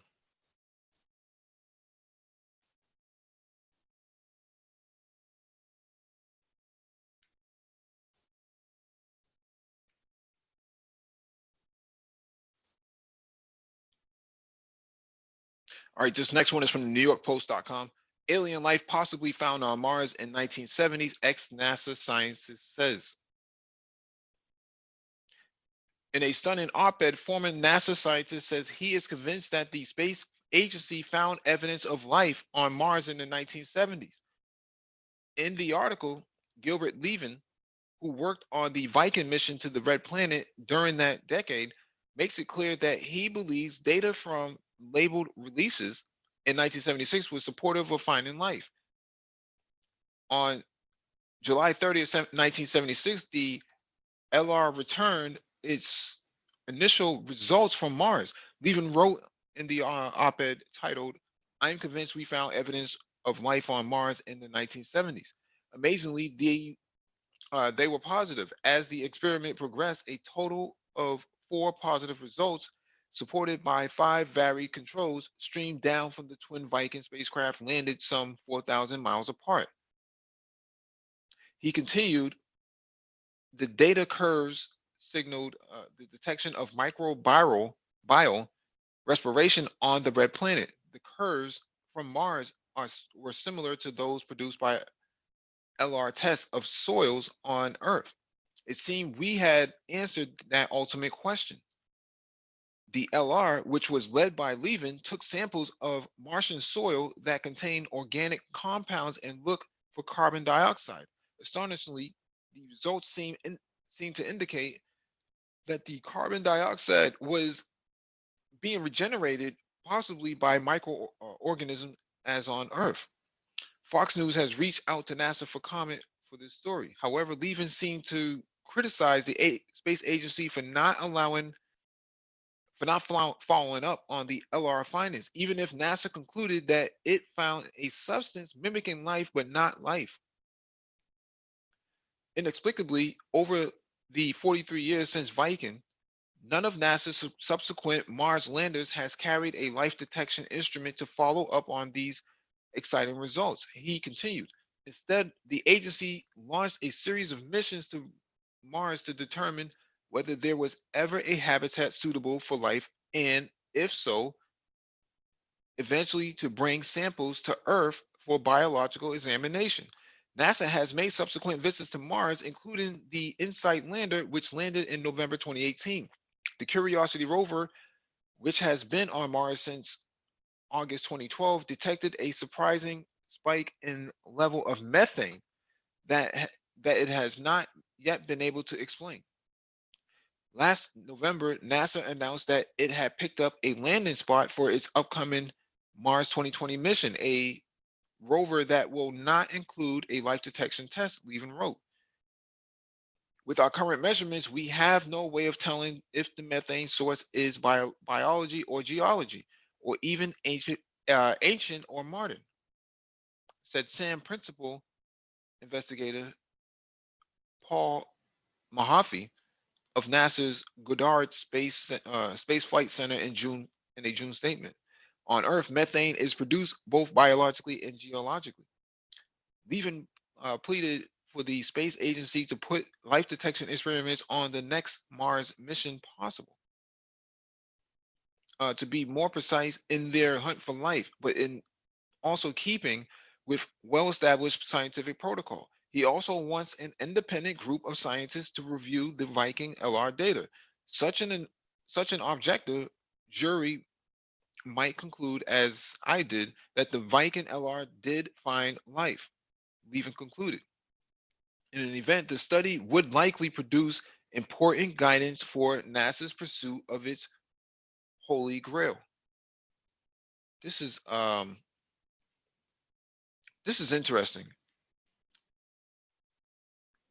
My thing has always been, if there was some form of life up there, wouldn't there be some form of fossils up there? Where are the bones? Where are the skulls? Where is all this stuff? Well, you got to figure this. If we're talking about that, the oceans may have dried up over a billion years ago. Mhm. Let's just say that did happen, which it looks like there's a lot of evidence that there was quite a bit of water up there. Mhm. You're looking at these big, giant, dust devils that they have, going around on the planet. Anything that might be around, it's kind of be buried in a lot of dust, just like we had the Sphinx and all that buried in huge amount of sand, Mhm. in the deserts of Egypt, and we had to do a lot of there's a lot of excavation that was done to find the structure ultimately, and see what that looked like. But I would say that there's definitely probably they might be fossils there. There was a rock that crashed here from Mars, and we took a look at it, and it people say, well, this just looks like microbial, but we don't know. It looks exactly like like a fossilized microbe, and when they put it up to Earth microbes here, it looks identical. So I think whatever information that you have on Mars that they've seen, they certainly don't want to release it. I think there are a lot of political, religious, and some other reasons why they don't want to release such information. I think, quite frankly, if water is one of the key substrates that one has to have in which to create life, water we see is not only plentiful in space, but it's actually plentiful in our solar system. Jupiter, Saturn, in their clouds have a lot of water there as well. And we see water in a lot of other areas. We think there's definitely water on Europa, and also so we see that there's water seems to be rather plentiful, but not in a liquid state like we have it here on the Earth. But it's kind of plentiful in our solar system. So Mars had oceans. Looks like it really did. That dried up for whatever reason, whatever happened. And I think that there's a lot there that has not been spoken about, because I think that there are a lot of reasons that they don't want to have that out there. And I think a lot of it has to do with civilization and your religious, views and some of that. I think there's just a lot of issues. I don't think people are really ready to kind of deal with this. I think people might be more ready to deal with this than what others might think. But you do have a lot of religious zealots and some incredible nuts out here. So I don't think they want to start setting off the crazies. But I do believe that they have a lot more information that they're not releasing. I mean, you mentioned dust devils. I would say that the Manosphere has quite a few of those. I mean, they seem to be so easily flowing high. Mhm. And those dust devils on Mars go up a couple of miles in the air, so we may see the same dust devils down here. Who knows? But but yeah, I would agree with you. But at the end of the day, yeah, I think that there's if we ever went up there and ever had a manned mission and set up shop and dipped around and really got around on the planet a little bit and really started to really look around and dig around, we might find some stuff. We might have to find some. I mean, it's very cold right now. You're looking at 100, negative 130 degrees Fahrenheit on the planet. So it's very cold. But whatever conditions, whatever caused that, we don't know. But if you were able to go there and we were able to go there and set up shop, I think we would find fossils. I think we would find even more shocking artifacts as well. Yep. All right, this next one is from Engadget.com. NASA demos spacesuits for its Moon and Mars mission. Today, NASA revealed the 2 spacesuits that it will use for its Project Artemis. It shared a video of a spacesuit engineer wearing a bulky red, white, and blue suit that will be used for work on the moon, and another spacesuit engineer rocking a thinner orange suit. The latter is what these crew will wear on their way to and from the moon. And in the event that there's a sudden depressurization of their spacecraft, they'll be able to live inside the suit for days. Interesting. Designing a Martian suit is one of the many challenges that NASA faces in its return to the moon, which it has promised will happen by 2024. The larger suit, designed for use on the surface of the moon, is the Exploration Extravehicular Mobility Unit, EMU.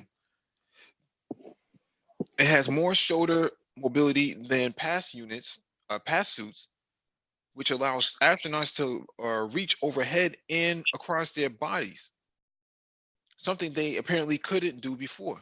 It still looks pretty cumbersome. The astronaut wearing it struggled to get up a few stairs and pick up a rock. But given that it will withstand the extremes of space, those kinds of trade-offs are understandable. NASA doesn't only plan to use these suits on the moon, it will also modify them for future Mars missions. And it promises the suits will fit all of its astronauts, so it won't run into any mishaps like having to cancel the first female spacewalk due to ill-fitting suit. That's interesting. They'll be able to live in it for days. That's gonna get pretty funky up in there. Wow, can you take a leak and all that other kind of stuff in there, man? That's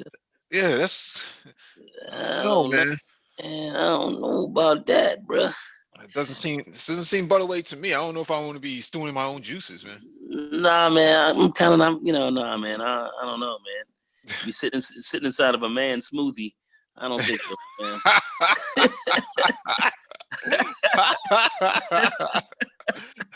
I don't think so. I'll pass on that one. Yeah. Oh man. Yeah, I don't know, fam. I don't know. Yeah, they can keep that, man. Yeah. Because even if they do rescue you, man, you can have all types of diaper rash and shit like that up in your joint, man. You will be torn out the frame. You will not be an icy hot stunner. That's the thing. Yeah. You'll be non-select then. Highly non-select. All right, this next one is from livescience.com. Humans will never live on an exoplanet, Nobel laureate says. Here's why. Here's the reality. We are messing up Earth, and any far ideas of colonizing another orb when we're done with our wishful thinking. That's according to Mitchell Mayer, an astrophysicist who was a co-recipient of the Nobel Prize in Physics this year for discovering the first planet orbiting a sun-like star outside of our solar system. If we are talking about exoplanets, things should be clear. We will not migrate there, he told Agency France Paris, he said he felt the need to kill the statements that say, okay, we will go to a livable planet if one day life is not possible on Earth. All of the known exoplanets or planets outside of our solar system are too far away to feasibly travel to, he said. Even in the very optimistic case of a livable planet that is not too far away, say a few dozen light years, which is not a lot, it's in the neighborhood. The time to go there is considerable, he said. He added, Mayer shared half of the Nobel Peace Prize or Nobel Prize this year, along with Didier Kolozov for discovering the first exoplanet in October 1995 using novel instruments at the Haute Province Observatory in southern France. They detected a gas giant similar to Jupiter, which they named 51 Pegasus b. The other half of the prize was awarded to James Peebles of Princeton University for his work in the dark matter and dark energy. Since then, over 4,000 other exoplanets have been found in the Milky Way, but apparently none of them can be feasibly reached. Stephen Kane, a professor of planetary astrophysics at the University of California in Riverside, agrees with Mayer. The sad reality is that at this point in human history, all stars effectively at a distance of infinity, Kane told Live Science. We struggle very hard as a species to reach the Earth's moon. We might be able to send people to Mars in the next 50 years, but I would be very surprised if humanity made it to the orbit of Jupiter within the next few centuries, he said, since the distance to the nearest star outside of our solar system is about 70,000 times greater than the distance to Jupiter. All stars are effectively out of reach. Well, you might say plenty of things seem out of reach until we reach them, such as sending aircraft or intercontinental flights.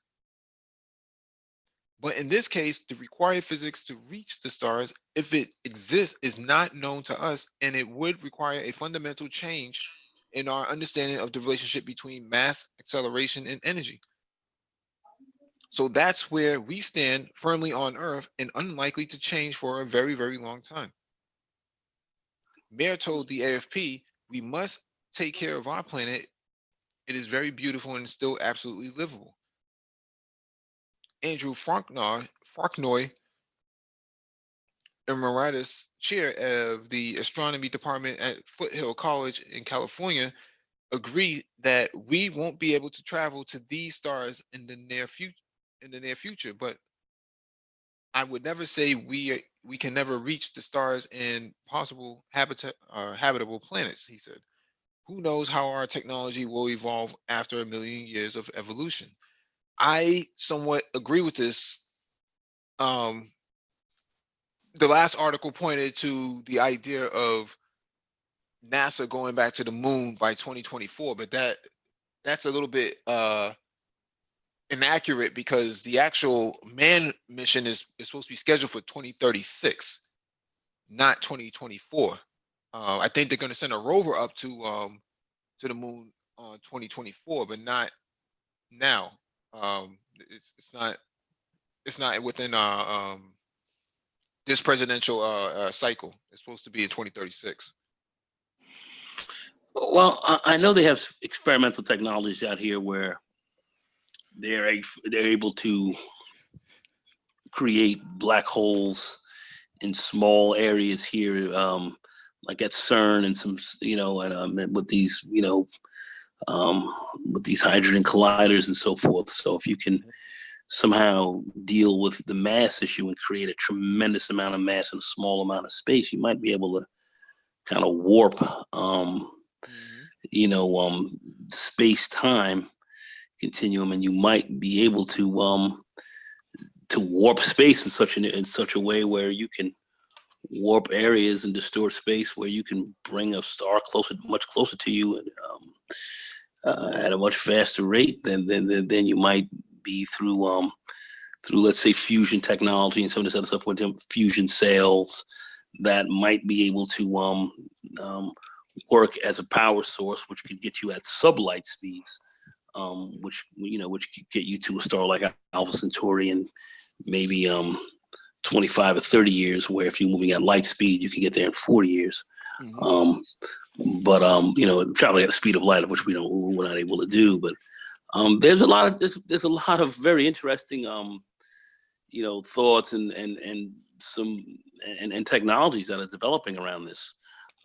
So I don't know, and and I know we're not privy to a lot of stuff that's going on in some of these other areas that are we'll call black sites, where you just don't know what's happening. So it's hard to say whether we'll be able to get there in many, many centuries. We might be closer to this than maybe others might want to say. I'm not sure. But I know theoretically, the theoretical mathematics and science behind this seems to be doable, whether we can put together the types of elements to really help us to do this is another question. I was watching a very interesting film on Netflix, a guy by the name of Lazar. I don't know if you guys heard of that, but there's a Netflix movie called Lazar. You guys should take a look at that. Lazar. Some people in the chat might know what I'm talking about, who might be on top of this. And they're claiming that we found an element that actually can help to not only warp space and time, but can move you, can help to produce gravity waves, and gravity waves move at the speed of light. And if you can mimic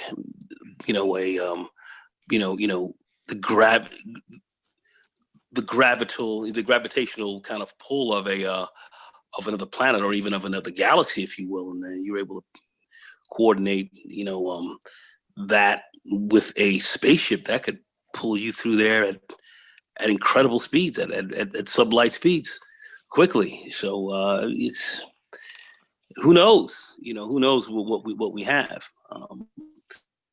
I just listen to a lot of the stuff that we're working on, and it's pretty advanced, pretty advanced stuff. And this is kind of thinking that is not brand new, but this is something that people have been thinking about and working on for over 100 years.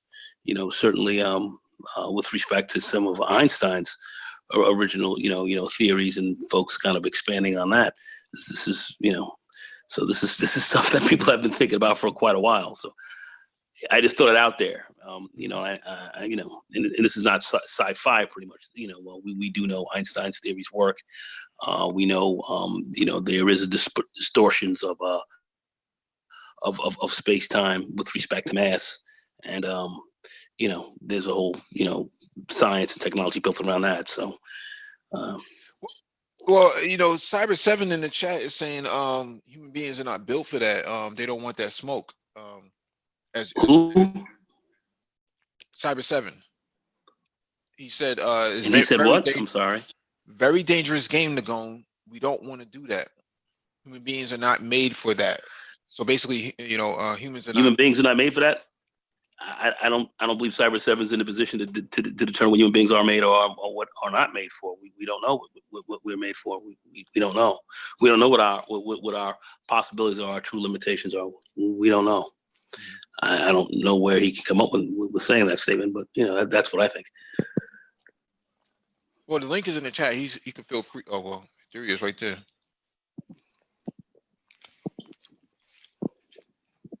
What's going on, Cyber?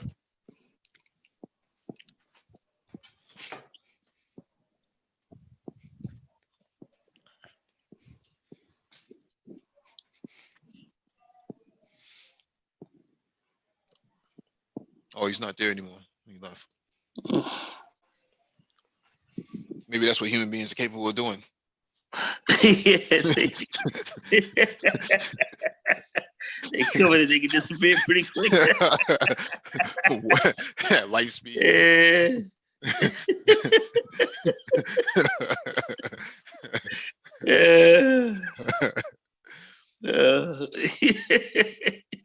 No, every Black community needs some kind of like space research center in to shove the kids in there. Let them figure it out. You know, It's definitely going to take a lot of minds to pull this together. You know, that the black astronaut who was killed in the space shuttle. What was his name again? He's got a Reginald. No. I don't know. Come on, somebody out in the chat, please give me the guy. McNair. Ron McNair. Yeah. He you know, they had a nice you know, they've got a whole program that he put together in Texas, you know, to deal with this. I don't know how well it's being actually financed, but it's certainly something that we need to do. These young kids need to get into that. Look at my son, my grandson, excuse me, who's very sharp in math, and he loves space and science and all that stuff like that. And I really am trying to, you know, angle him in that direction. He says he wants to be an engineer, so he's definitely got the mathematic ability to pull it off. This kid is real smart, so he might be able to do that. But that's what we need. That's what we need to pull it. These kids are smart. These kids are smart and they're creative and they have great imagination. I think the way to really pull this off is just not have great mathematical skills, but you have to have a great imagination. You have to have a real childlike, you know, fantasy-like imagination to pull this off. To wear that with that. Go ahead. No, I was just going to say they need a creative space to cultivate their ideas. That's what. Yeah. You can't take that. You can't take that from them and then say, you know, you guys are on your own. You know, and I see a lot of that being pushed onto millennials and zennials. You know, basically figure it out for yourself, and it's like, no, you need to create that space for them. Yeah. How can they tap into their inner genius, man? If they you know, they're only going to school to get breakfast and lunch, man, because they get a hot meal. No. You have to have an environment that really. That's one of the things with our tutorial program. We've had a lot of fun with that. You know, we were dealing with some of the Einsteinian principles and so forth, and dealing with the whole warping of space time and all that. These kids love this stuff. They love it because it's fun. It's creative. It's fun. You know, once you start to work with the symbols and working with the language of mathematics, which is no different than learning something like Spanish or Portuguese or something else like that. It's a language. And once you're able to really be able to explain phenomena through a certain type of language, it makes a lot more sense. And certainly the kids who have a better abstract type of thinking mode will do better. But I think anyone can do it as well. Just how well, you have the right teachers and put people in the right environment. This is easily done. We have kids doing it. So anyway. Dr. Phoenix in the chat was a McNair scholar. So yeah, McNair. Yeah, we had mentioned. Yeah, McNair scholar. Yes, Dr. Phoenix. Yeah, if he can get on the panel for a moment, that would be great. But I'm sure he might be busy or something. But at the same time, that's out there. That was out there to really push people more. To get more in science and technology. So I don't know how far away we are from some of this other stuff. I suspect that we have there's a lot of stuff going on that we have no idea about. That's extraordinarily creative. So if we can do some of what I think we could possibly do, it's this might be a little closer to us than we might think. Maybe within the next 100 years. We don't want that smoke. What's up, fellas? What's going on, man? What's going on, Cyber? Not much, man. Just chilling, doing some Linux work actually and research. But no, we don't want that smoke, man. We want that smoke. We want it. We want it all. I don't. Well, let me be dead and gone. But no, man. I have Space Simulator actually. That is my number one true love is space, is the universe and the solar system and the galaxies. And we have technology that allows us to see very, very distant and detect things such as infrared and different levels of gamma and stuff like that. Yeah. The reality is that we have to look at how we are designed. And what's funny is that, man, when you're in the airplane, you look down at the ground. Or if you check out the remember the guy that did the space jump, Oh, and Felix. that's right. Yeah, Felix. Yeah, and he did the space jump. And like I said, I'm the type of guy that if I could have my way, I would love to, uh, build a spaceship and travel to solars. I would give up my life on Earth to do that if it were physically possible to do it. But the thing is that we're so small and very, very fragile. And one of the biggest lessons I get from that, because I agree with the scholar Laura. I think he's spot on. Even if we had a million years to figure out how to do it, the technology can go, the robots can go, the machinery can go, and but human beings, that's another story. I don't know. I've heard a lot of arguments before. I remember the whole argument of, well, we can't break the sound barrier, and if we do, you're gonna explode, and my God, the sound barrier, we can't do. And we busted through that bad boy, with not a lot of issues, and what a lot of people worried about didn't happen. I suspect it's the same with this as well. As long as we are able to develop the technology, we'll be able to look at how to use to house the human body in such a way where it can survive some of this. I believe that we will have that will be there. The volatility never comes into play, though. It's this is uncharted territory. So what you're saying, exactly. It could be valid, but it may not. So and I certainly don't have all of the scientific knowledge to really sit here and talk competently on it to say why we couldn't do it. I think I have more knowledge than many, and you might have more knowledge than most. But at the end of the day, I know this: we put restrictions. The human species has consistently broken all barriers that we said we couldn't do.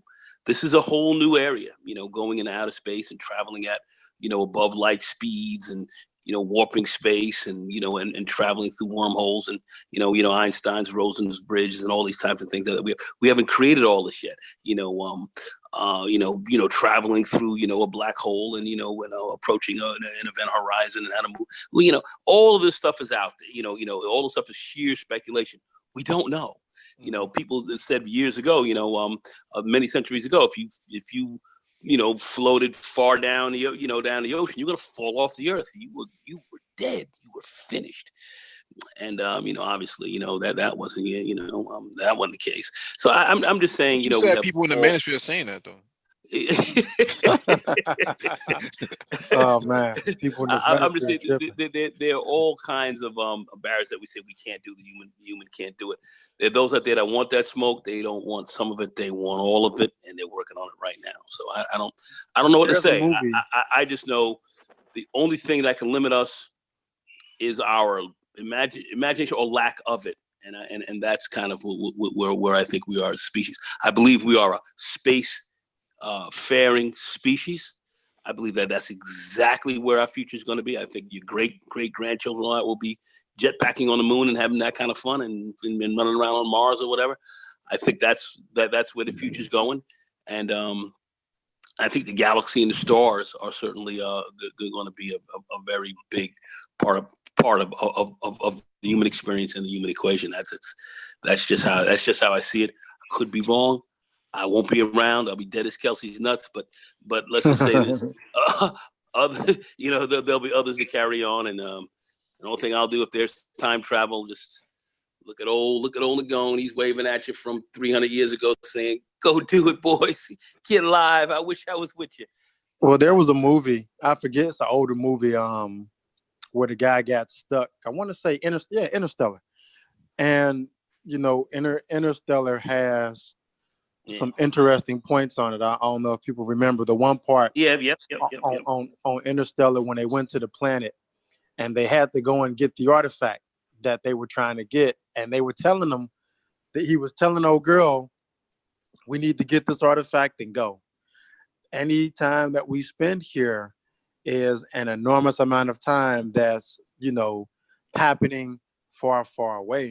And I think, when the space-time continuum is discussed, that's usually one aspect that's left out, is the aspect of time. Like, to travel from here to just to travel from here to Jupiter.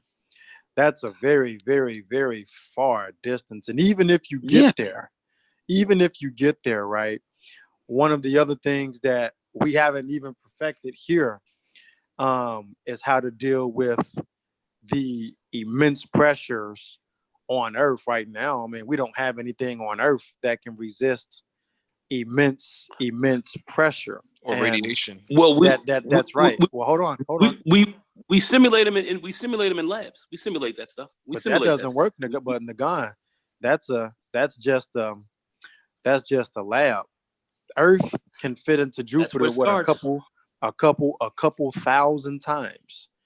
And so that's that when we look at that, right, it's like the biggest thing what NASA did do, and they have failed every time. I'm not hating on NASA because I love NASA, but they failed every time, and with good reason. They've sent probes into, I think I forget to start with a C, the Cassini, whoever it is. Cassini. And Cassini. The Cassini probes sent them into the atmosphere, burn them up. Right. They sent them into Jupiter, and that thing, it never makes it a quarter of the way down. Barely scratched the surface before it gets crushed. And they haven't designed it to do that either. They haven't designed it to go. They can't. I'm gonna be honest. I'm the guy who's betting on the 7 to come at the end of the table with the black trench coat on, because you have to think about it. Earth, our planet, has a magnetosphere and we have gravity, but our little planet, this is Jupiter. Our planet can fit into that planet several thousands of times over. Yes, That's it's lot of pressure. It's over 1,000 times. Yeah, and it's a function of mathematics, and it's a function of ultimately coming down and putting together a structure that can handle such pressures. If we wanted to do that, we can.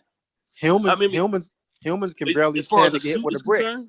But we're not gonna have a suit for that. I mean, that's not an environment that we want to be walking around in. I don't think there's certain things that we want to deal with to walk around. We're not trying to walk around. I mean, they're talking about it. When you get to the real base, you're talking about you were talking about a metallic hydrogen.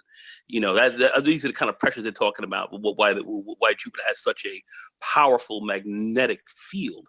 We're talking about a ball of liquefied magnetic hydrogen. Hydrogen, when the pressures are so tight, hydrogen has been metallicized. So we're talking about incredible pressures. We don't want to mess around with that. Exactly. We're talking about something that's almost akin to the sun. Jupiter's almost like a sun that hasn't been fully lit up yet. All right. So we're looking at something that might be a potentially budding star. We don't know. I certainly know they did try to make that analogy in Arthur C. Clarke's 2010, where they show the black monolith going in and ultimately turning Jupiter into another star in our solar system. No! I hope they don't do that. I mean, if you ever take a look at the movie 2010, they talk about that. But that's sheer speculation and fantasy, whatever. But we do know that that this planet is under extraordinary pressures. Saturn the same way. Winds blowing at well over 1,000, almost 2,000 miles per hour. No mountains or anything else to stop it. So these winds move at incredible speeds. We're looking at that. That storm there, that red spot on the planet that's been there for 300 years, consistently spinning storm. I mean, so you're looking at the illest. So we don't really want to go there and mess around in that place, but we want to go and see where we can survive as human beings, and Mars is certainly a possibility. People talking about Titan is a possibility. Europa. And there's another great movie called Europa Report. You guys should take a look at that, which is awesome, awesome movie, which is very close to reality, but it's still fantasy, but it's a great movie based on real hardcore science. There's a lot of stuff out there that I think we can do. So the name of the game for humanity is go where you can survive. You're not going to go within, a place like Jupiter, which is, there's no reason to even be there. It's so hostile. And you're dealing with such, with such extraordinary conditions. There's no survivability there. What are we going to do there? Try to be whipped around by the winds and and get hit by lightning bolts that are 5,000 times the size that you have here on the strongest storms here on Earth. Forget about it. But what's interesting is that the further we get away from our home solar system, the more volatile the conditions are. That's what they don't tell you. Well, what we're saying is, there's a lot of looking at far planets where we're looking at other stars, and we're looking at what we consider habitable zones, and we're looking at planets, and we're finding other planets now that are circling other stars that seem to be within certain types of habitable zones which we consider, which could be a distance from that star to that planet that could potentially stay. There could be that could potentially have life. Or it could be potentially habitable, and depending on if it has water or methane or whatever that's there, of which we're seeing, which looks like some of these planets, in fact, that we're seeing might actually have some of this. It's a possibility. I'm just saying we can't limit ourselves, and what we know out there in the universe or whatever, we to conjecture upon what we can't do it's ridiculous, because we don't know, man. We have no idea. But I know this universe is bigger than we can comprehend. So I agree. I just say think that there are some stones that are better. I'm of the adage that there are some stones that are better left unturned. Well, that's not been the nature of mankind. The nature of our species is that we have turned over every stone we can, and that is just our nature. And I think that's why I believe we are a space-faring species. And Fair enough. I think within the next 500 to 1,000 years, if we were to time travel to that time, I think we would see things that would be amazing and wonderful, to be quite frank with you. But that's just me. I could be wrong. Fair enough. I know Dr. Phoenix has joined us. Dr. Phoenix. What's up, Doc? The Surgeon General, where is he at? He's in that Infinity that's gonna go light speed. I think that's his Infinity Q50. Yeah, Doctor Who Redline series. Yeah. Put it in sport mode. Good evening to everyone. Just to add on to the point Nagone brought up earlier about Ronald McNair. Yeah, so I was a Ronald McNair scholar when I was in undergrad, and very interesting program, very good program actually. In fact, it's one of the 7 federally funded programs that schools should have. Not every school is required to have. They're not required to have it, but the vast majority of schools do have it, and they're all federally, and it's a federally funded program. I did it in I want to say it was like my early part of my senior year, and so but it's a pretty intense summer-long program. So we started in May, didn't end until the end of July. And it's a paid program, but basically it's a program that prepares you for research and academia and scholarship. And generally it is geared more towards folks in STEM-related careers. However, people in non-STEM careers do get it. So, folks like myself that are healthcare or, healthcare related or something like that. Even folks that are in the social sciences and stuff like that, they've done it. But ironically enough, my alma mater where I did it at, I think they got about 1,200, maybe 1,500 applications. And when my cohort, there were only about 17 of us. and I was the only black male.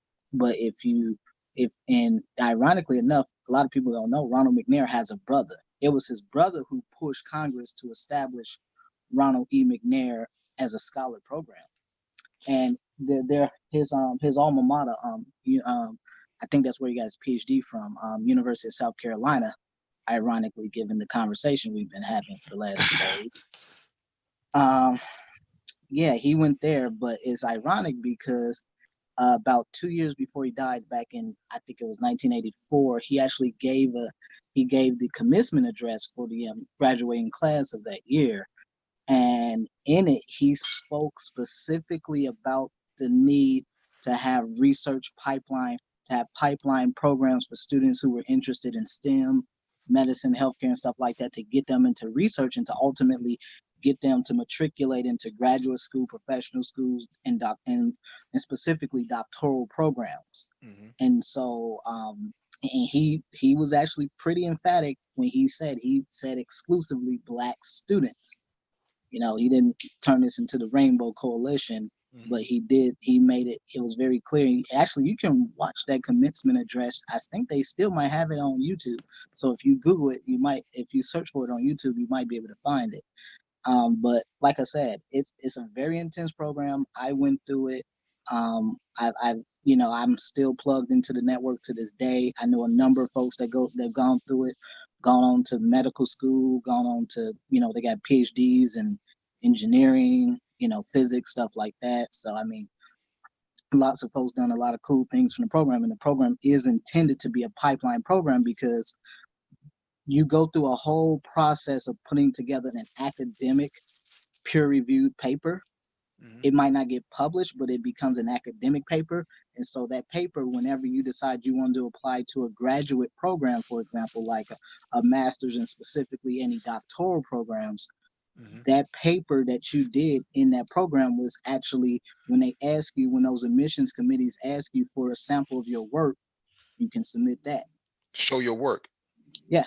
And so I think when I did my paper specifically focused on teleophthalmology and diabetes and diabetic retinopathy, kind of some of the stuff that I talked about before on panel.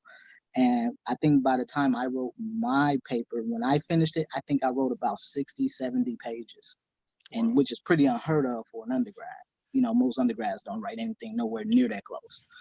But I mean, the program is intense, and you only had like 2 months to write that. Wow. And so, I mean, most grad students, they get at least a good semester for, if you're in a master's program, you get at least a good, 7 months or maybe to write a paper. If you're a PhD, if you're a doctoral student, you'll spend years putting together your dissertation. And his brother, Carl McNair, is the one that pushed for Congress and that pushed Congress to put the program together. And I met his brother because his brother's still alive. I met his brother's still in South Carolina, but his brother actually travels across the country, and they have an annual McNair conference every year. This year is actually in I think it's in Albuquerque, New Mexico this year. But yeah. What was the justification for not for the McNair program not being federally supported? Well, that's a good question. I'm not entirely sure. Again, when he died, when the Challenger exploded in 80, was it 86 or something? 86. Yeah. When he died, he was, because his brother told this really interesting story about how, because his PhD was in laser particle physics, and his brother told this really interesting story about how difficult it was just for him when he went to undergrad, and because he had not taken like all these classical physics and stuff like a lot of his white counterparts had taken. And this is one of the stories that his brother was telling before Congress and before to presidents. I think at that time it might have been, I think when it was Reagan. first put into play, I think Clinton was in office when they made it when they federally funded it. I think Clinton was the president at the time. Okay. So it was in the early 90s. Okay. And I don't think he got a lot of traction when you had Republican presidents in, but certainly got traction under that. But what they did was that they turned the program by saying, instead of saying it's like exclusively for blacks, we say well it's underrepresented. So underrepresented could be, you can be a first generation. I mean, you can be first generation anybody. You can be a first generation black student. You can be a first generation Caribbean white. You can be some rural white person from what, some country town, some small country town, wherever in America. That would count. And so it basically became this program where now at my alma mater, there aren't any black students. The last cohort I saw, there were no black students. Yeah, And it's a and the shame. It's a cohort, shame that has to happen. You know, it's a yeah, real shame. yeah, and Well, it's ironic, and because the cohort, one of the cohorts that I personally mentored a student from there last summer. She was from Burkina Faso, and I think right now she might be in grad school. I think she was going for her master's in epidemiology, and eventually she's going to move on to a PhD. But her degree was in public health microbiology, something like that.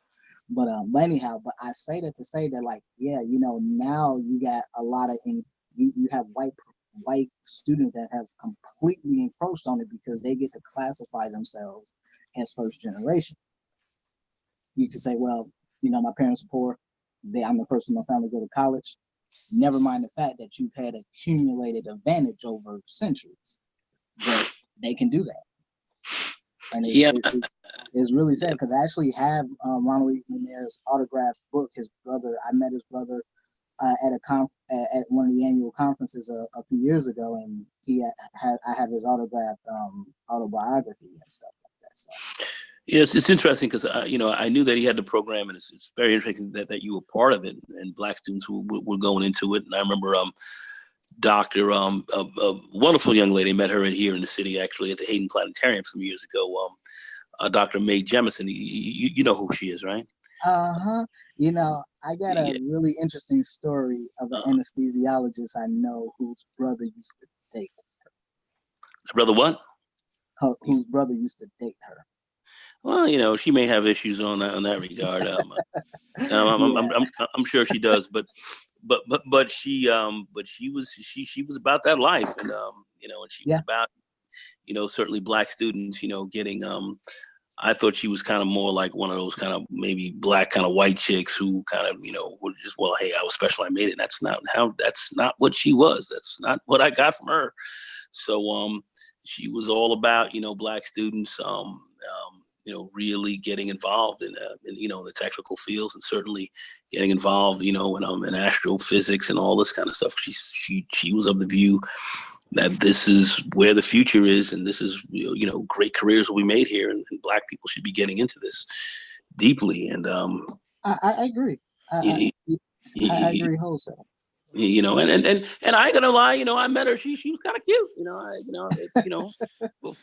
for a nerdy chick, she was pretty cute. So I thought she was all right, kind of my speed, but yeah, it's and I think when Mike had first started inviting me on panels, and I talked about this somewhat, these programs are so critically important, especially for black students. And one of the hardest things I had, because one of the things you have to do because you're always a McNair scholar, is that you have to help recruit for the next generation, for the next cohort.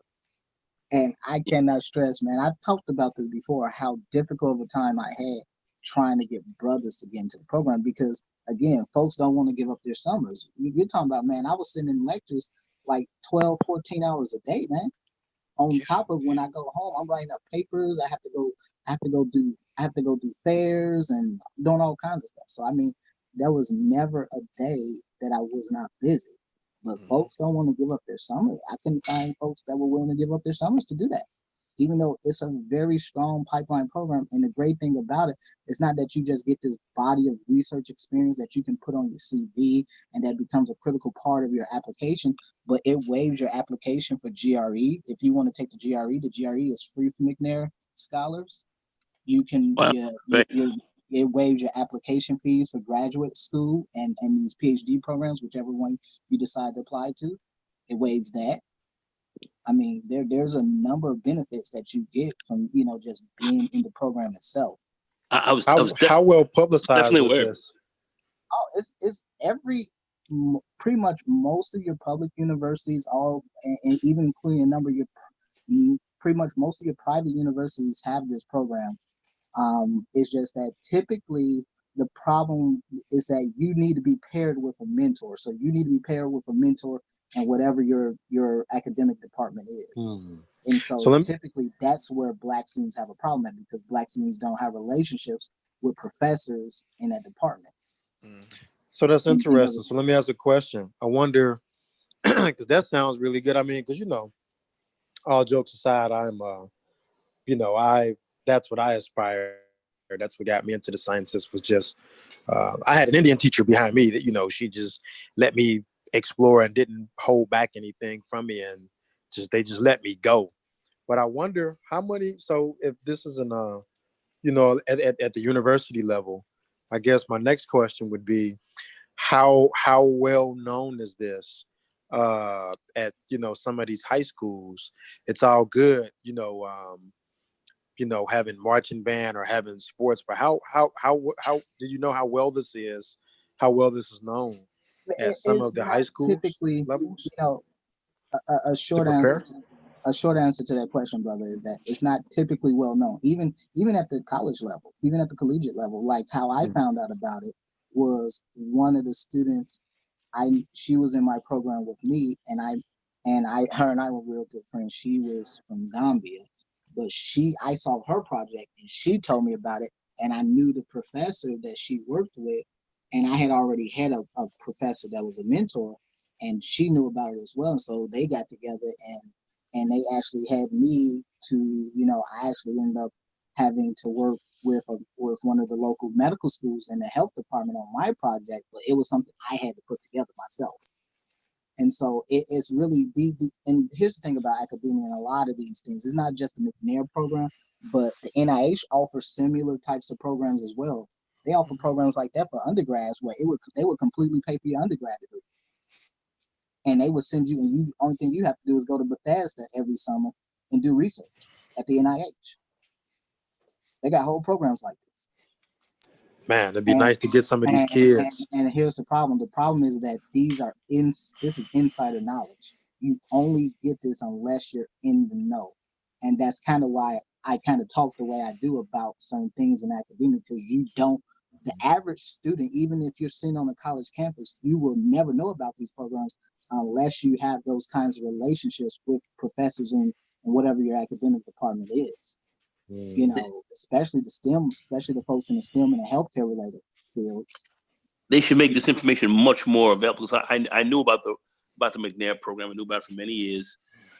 We definitely want to get some kids in here from the school zone to definitely get caught up into those types of captured by those types of programs, because that will certainly take a lot of kids off. And like I said, my grandson, I definitely want him to take that path. I'm pushing him into it, and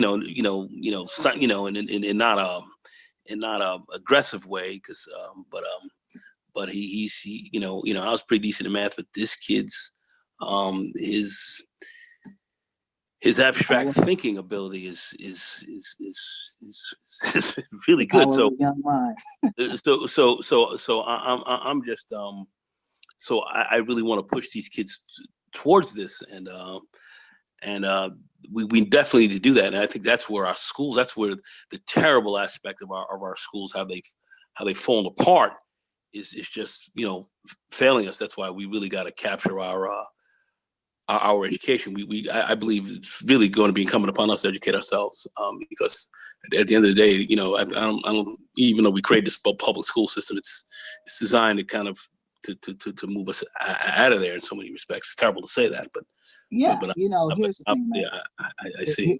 Here's also one of the great benefits of being a McNair scholar, is that I get a chance to travel throughout the country to not to see colleges, I've met with directors of medical schools, directors of PhD programs in genetics, everything. Because before I even decided to go this route, I was strongly set on doing a PhD. And then I met some folks while I was still an undergrad, and they kind of changed my trajectory. But I will say that as a whole, you know, the one of the key things you get out of these programs like this is that it gives you the insider knowledge. You get in this in crowd that most students will never get into, and once you're in there, you're in there. You know, you get to meet professors. They see you present. Like I presented in rooms full of hundreds of people my work. You know, and I actually one of these days I'll email you guys some of the stuff I did, and and I've got it, and I've presented some of my work. I've done oral presentations. I've done poster presentations in rooms full of people, and I've had I've had directors from PhD programs from some of the best schools in the country come up to me like, yeah, come, you know, give me a call, you know, if you're interested in us. You want to do a PhD? I've had programs offer me dual doctorate programs because that's just once you're in there, you're in. And this is one of the things that I try to stress even to mentees that I have now. Like, I know the directors of program of this program at my alma mater, and I said like, yeah, you know, when you're ready, come holler at me, you know, and I'll come, I have you sit down and meet with this director, you know, get you in this program. This program is a career launcher. I cannot stress how much of a career launcher this program is, and programs like it, because again, you know, from this program, once I graduated, I got a chance to work with the National Cancer Institute, which is one of the 27 schools of the NIH. I've done projects on that. I've got into the other grant programs with the NIH, all from just doing that, and because that put my name out there.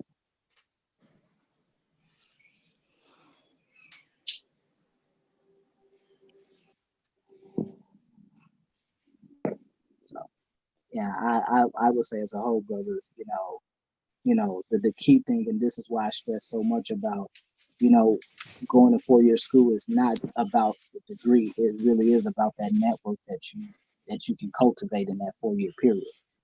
Because that network, if you leverage it correctly, it will take you places. Yeah, I'm a big proponent of that as well. That's what I spent most of my time doing in undergrad. A lot of networking. You know, most of my professors actually had real world jobs, which led to me getting into certain sectors that I typically wouldn't have been able to get into if I didn't know them. So just having them on my LinkedIn and having that brand cachet and camaraderie, that was like, oh, so you know so and so. Oh yeah. Oh, I had a conversation with him. Spoke highly of you. Oh, okay. Yeah, I didn't know that. You know, and that's how that worked. I mean, it's so important, man. Like I said, a lot of these programs that are pipeline programs that would get you to, like, you know, these doctoral programs, medical school, professional programs, whatever. These programs, these professors in your department, they know about them because they get students all the time that come up to them that want to be their mentors, because that's part of what you have to do for the McNair program. You have to be mentored. You have to be mentored throughout the entire program by a professor in your department, and they have to have a PhD. Because like for me, if you're in healthcare, anytime you're doing research with, you know, you brothers already probably familiar with this. This came out of the Nuremberg trials, but you have to, if you're in health, if you're dealing with any kind of research that has human subjects, you have to submit something known as the International Review Board, or IRB for short. And that's something that I learned how to do. As a result of that, that's something that typically students don't learn how to do that until they either get into a PhD program. But I learned that in undergrad. So I mean, these are it's a very strong program. And if there's brothers or folks in the chat or whatever that are in undergrad now, and you're in these fields, like, you really need to be in your professor's face. Whatever your department is, find your professor you think you can get a relationship, get in their face, and talk about it. Because this is how it works. Now, University of Wyoming. How many black folks? Anybody know any black folks in Wyoming these days? I don't think I ever met anybody in my life. I didn't even know that was a state. Wyoming is one of the whitest states in the union. Be nice. I'm in one of the Be white nice. states. It actually is. It's one of it's. I think you have New Hampshire, Yeah, Vermont, I know my state, man. My state is like 92, 93% white. Maine. I think Wyoming, and I think some. I'm thinking Montana. I remember the Yeah, the whitest Montana for sure. states in the union, Well, but they're white. Yeah, it's a pretty white state. Pretty white state. it's I mean, it is the mayonnaise capital, but I just find that interesting. They posted it on the page, and I want to share the McNair Scholars page just so that everybody gets an understanding of what we're talking about here. Yeah, man, you get the complete inside track, man. When I say you get the inside track to grad programs and these directors, like literally, man. When I presented the first time I ever presented, and there was all these directors from all these schools across the country, I kid you not, brother, I got swarmed by them. They loved my work. They wanted to know more about it. You know, they dropping cards. They're like, okay, yeah, you know, we got money here. Let us know what you do. I'm talking about some of the top schools in the country, brother. And Can we donate to this? no, you can't, because this is a federally funded program. Oh, okay, These programs are funded by federal dollars. You know, We can blow it up though. We can blow up the reputation though, and let people know. By far, you know, again, the more brothers, and this is so critically important to brothers, because if you look where Mike is scrolling at, look at this. You got the National Science Foundation. I mean, these are folks. Once you in this program, man, you will get parlayed into other programs. It's a door opener. Cannot stress that. It is a one hell of a door opener. It'd be nice to have some type of readiness fast track for because you know, like I said, I'm from Ohio, and we had something in elementary school. We had, was it elementary? Yeah, it was elementary. We had the Ohio State University. We had the Young Scholars Program in Ohio, and what it was, familiar what with it it. was, yeah, what it was that early on, you were encouraged to forgive for the training background. You were encouraged to excel at certain subjects, whether it be math or science or, you know, social studies. And what it was that, you know, in Ohio State's pretty famous. I didn't want to go, but every summer, if your grades are good enough, or if you like maintain a certain GPA, what it is that a lot of the kids got an opportunity to go to Ohio State and stay in the dorms and just kind of see what it was like to be around the college life. And then, kind of like you said, they got a chance to you know, forge relationships with RAs and all that type of stuff. And then once people got in like high school or junior high, and then high school, obviously it becomes a little bit more serious, because, you know, depending on your school and your background, the academics become a little bit more competitive, right? And so, you know, some people are like on a good track. And so knowing that's how they did the Young Scholars when I was a kid, it would be nice, you know, with all this good information you just presented, it would be nice that if there can be some type of some type of readiness. That's what NISB does. Yeah. Programs like NISB, there was a couple cats that they weren't white, but they were like Hispanic, but they were in my cohort, my McNair cohort. They were members of NISB as well. They have NISB Latino now too. Yeah. Yeah. And so again, you know, these things all feed into each other. Like I said, once you get in that group, whether it's NISB or any of these other professional groups, like the NMA, the National Medical Association, which is the Black version of the AMA, or the student version, which is the SNMA, which is, I'm a member of that as well. And so again, you know, once you get into all these groups, I'm a member of a few groups. I'm a member of the National Nurses Honor Society, Sigma Theta Tau. You know, I presented for them. I've gotten undergraduate awards for them. And in fact, speaking on what Cyberdyne was just saying, last April, I was in Ohio presenting at a major conference some work that I did on diabetic retinopathy and fundus imaging. And in fact, I was at the Hyatt in downtown downtown Cleveland, excuse me, which I think was like a couple blocks from damn Cuyahoga County Jail. I think that's what it is in downtown Cleveland. It was like literally like a couple blocks from it. And there's this really nice Hyatt, and they have this massive conference center like on the bottom level, and just a few blocks from the this Air and Space Museum. And so but yeah, I presented there, had a lot of folks that were interested, but again, this is just one of these things where, speaking of what he's talking about, this annual grad school boot camp, they do this annually. This is something they just started doing if you're in the McNair program. And what you meet with a guy, his name is Dan Asher. This guy is this guy is considered the expert for getting students into graduate school, into graduate programs of their choice. This guy is the perennial expert. You go and you do like a 4 or 5 day retreat with him.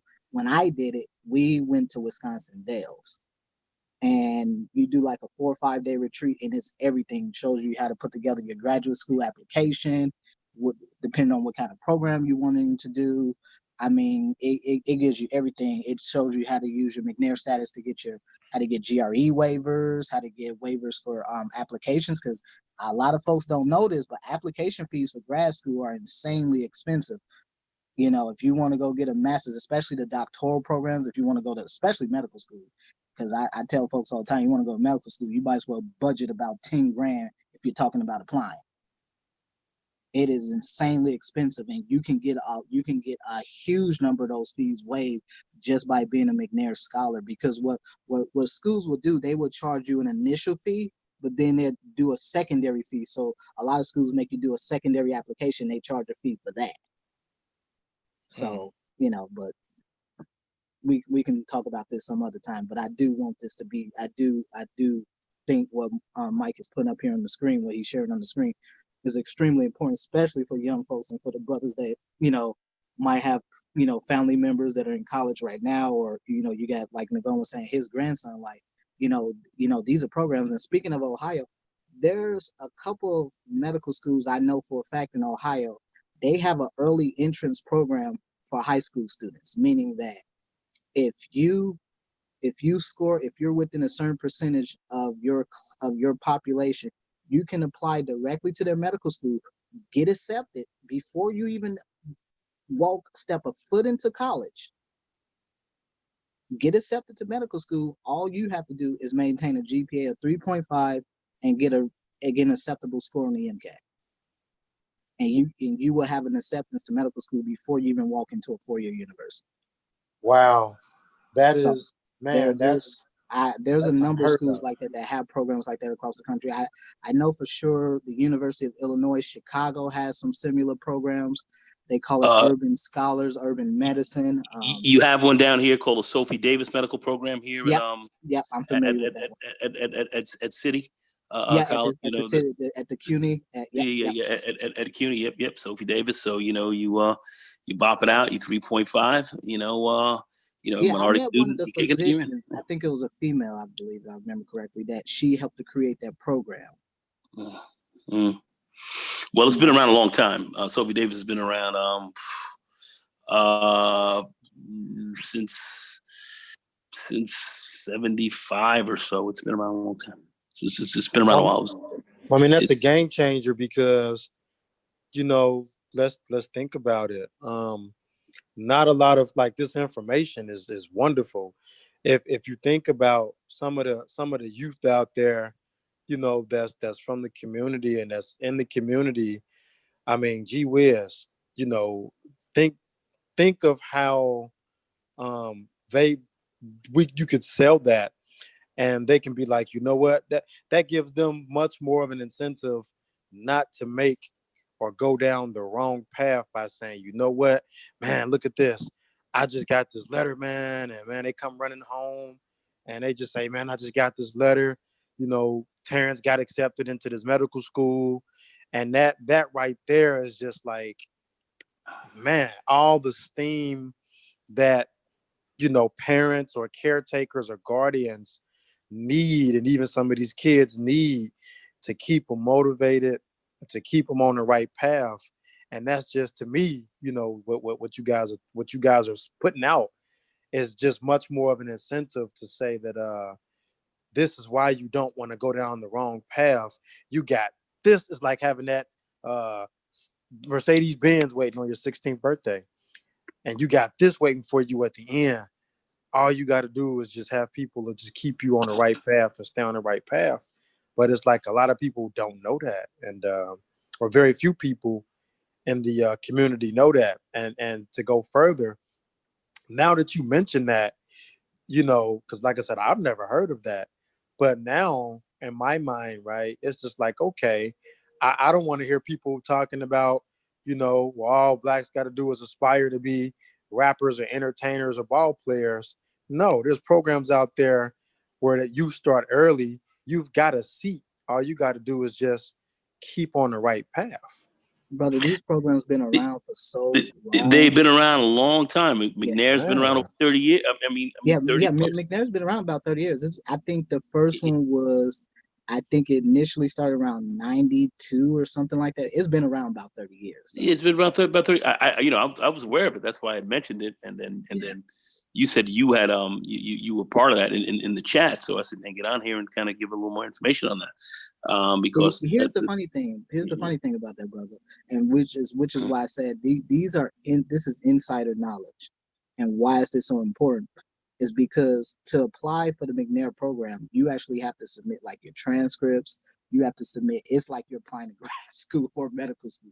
You actually have to. I think I wrote I had to write like a 2 or 3 page personal statement, and I had to have I think I had 2 or 3 letters of recommendation. Yeah, but it's a federal program as well. So yeah. And I say that because my 3 letters. One of my letters came from one of my mentors in my academic program, but one of the other letters came from a brother who's a veteran. He's a retired Air Force pilot, but he's also a family practice doctor, and he wrote my academic. He wrote one of my letters of recommendation, and then another one was written by a brother who was a brother. He's actually a little younger than me, but he has his doctorate as a nurse practitioner. He's a nurse practitioner, and he went to the University of Wisconsin-Madison, and he wrote one of my letters of recommendation. And so I mean, I was actually able to get some really good letters of recommendation, but the reason that happened is because, again, I was able to foster those relationships, and this comes right back to what I've always talked about with undergrad. Why undergrad is so important is that it's not about that degree. It is about building that network. Getting that in with with professors or whomever in your department. So they know who you are. So whenever these opportunities do appear, do make themselves available to you, you have people that can vouch for you, who can write good letters of recommendation. Yeah, that's always important to have great relationships with professors. And you're right, but a lot of people, are not told that. A lot of people are not really well advised in many respects when they go away to college, and especially when you have young Black kids who are going away to school, and they have no one going to school before them, and they're not aware that that kind of information is very important. So yeah. Yeah. I'll definitely put this on the community tab page, so that it's permanently there and people can refer back to it. And we'll probably revisit it at another date, to kind of, do a deeper analysis on how people can actually get in and kind of walk them through for an hour. I didn't have access to something like this, but I had to pay for school out of my pocket, so it's a little bit different for me. There was no opportunities like this available to me.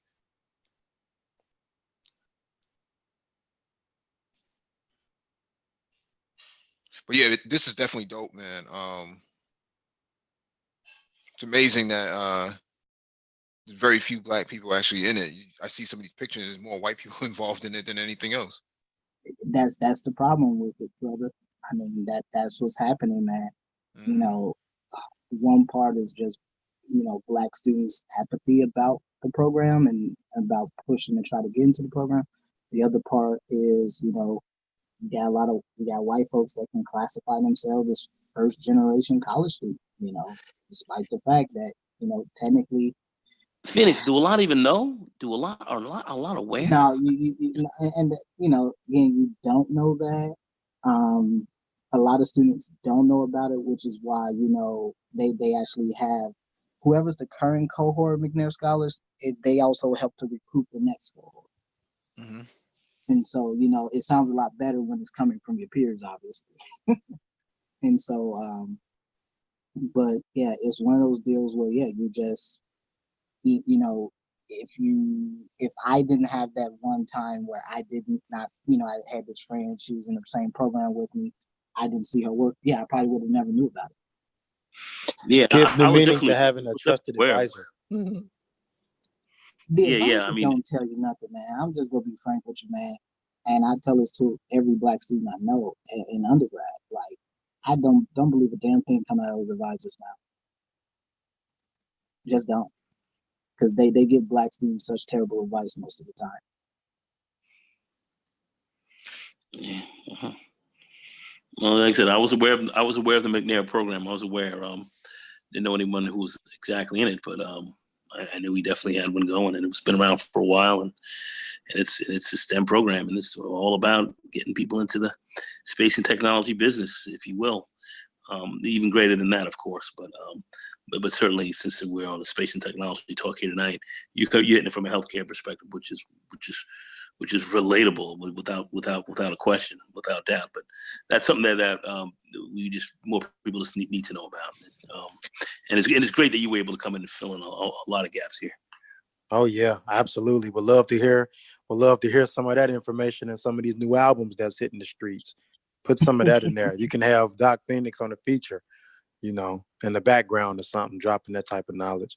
Yeah, right. Well, yeah, hopefully, if the Brain Trust survives long enough, man, we can have a Brain Trust scholar program as well. Man, That awesome. would be great. That'd be absolutely beautiful. Get the proper sponsorship, put some real money behind it. I would definitely come up with some cash for that for sure. And push that would work. I know people who would invest in it. I know people who would invest. Yeah. I mean, I'm not talking small fry. I know people with later down the line, but that would really consider that and who are in position can make it happen. Well, it wouldn't take much, man. The scholar program is about getting people wrenches in the Yeah. chat. Yeah. Mike, you too much. Get out of here, man. Yeah, man. Thank you all for joining us, man. Shalom. All right. Shalom.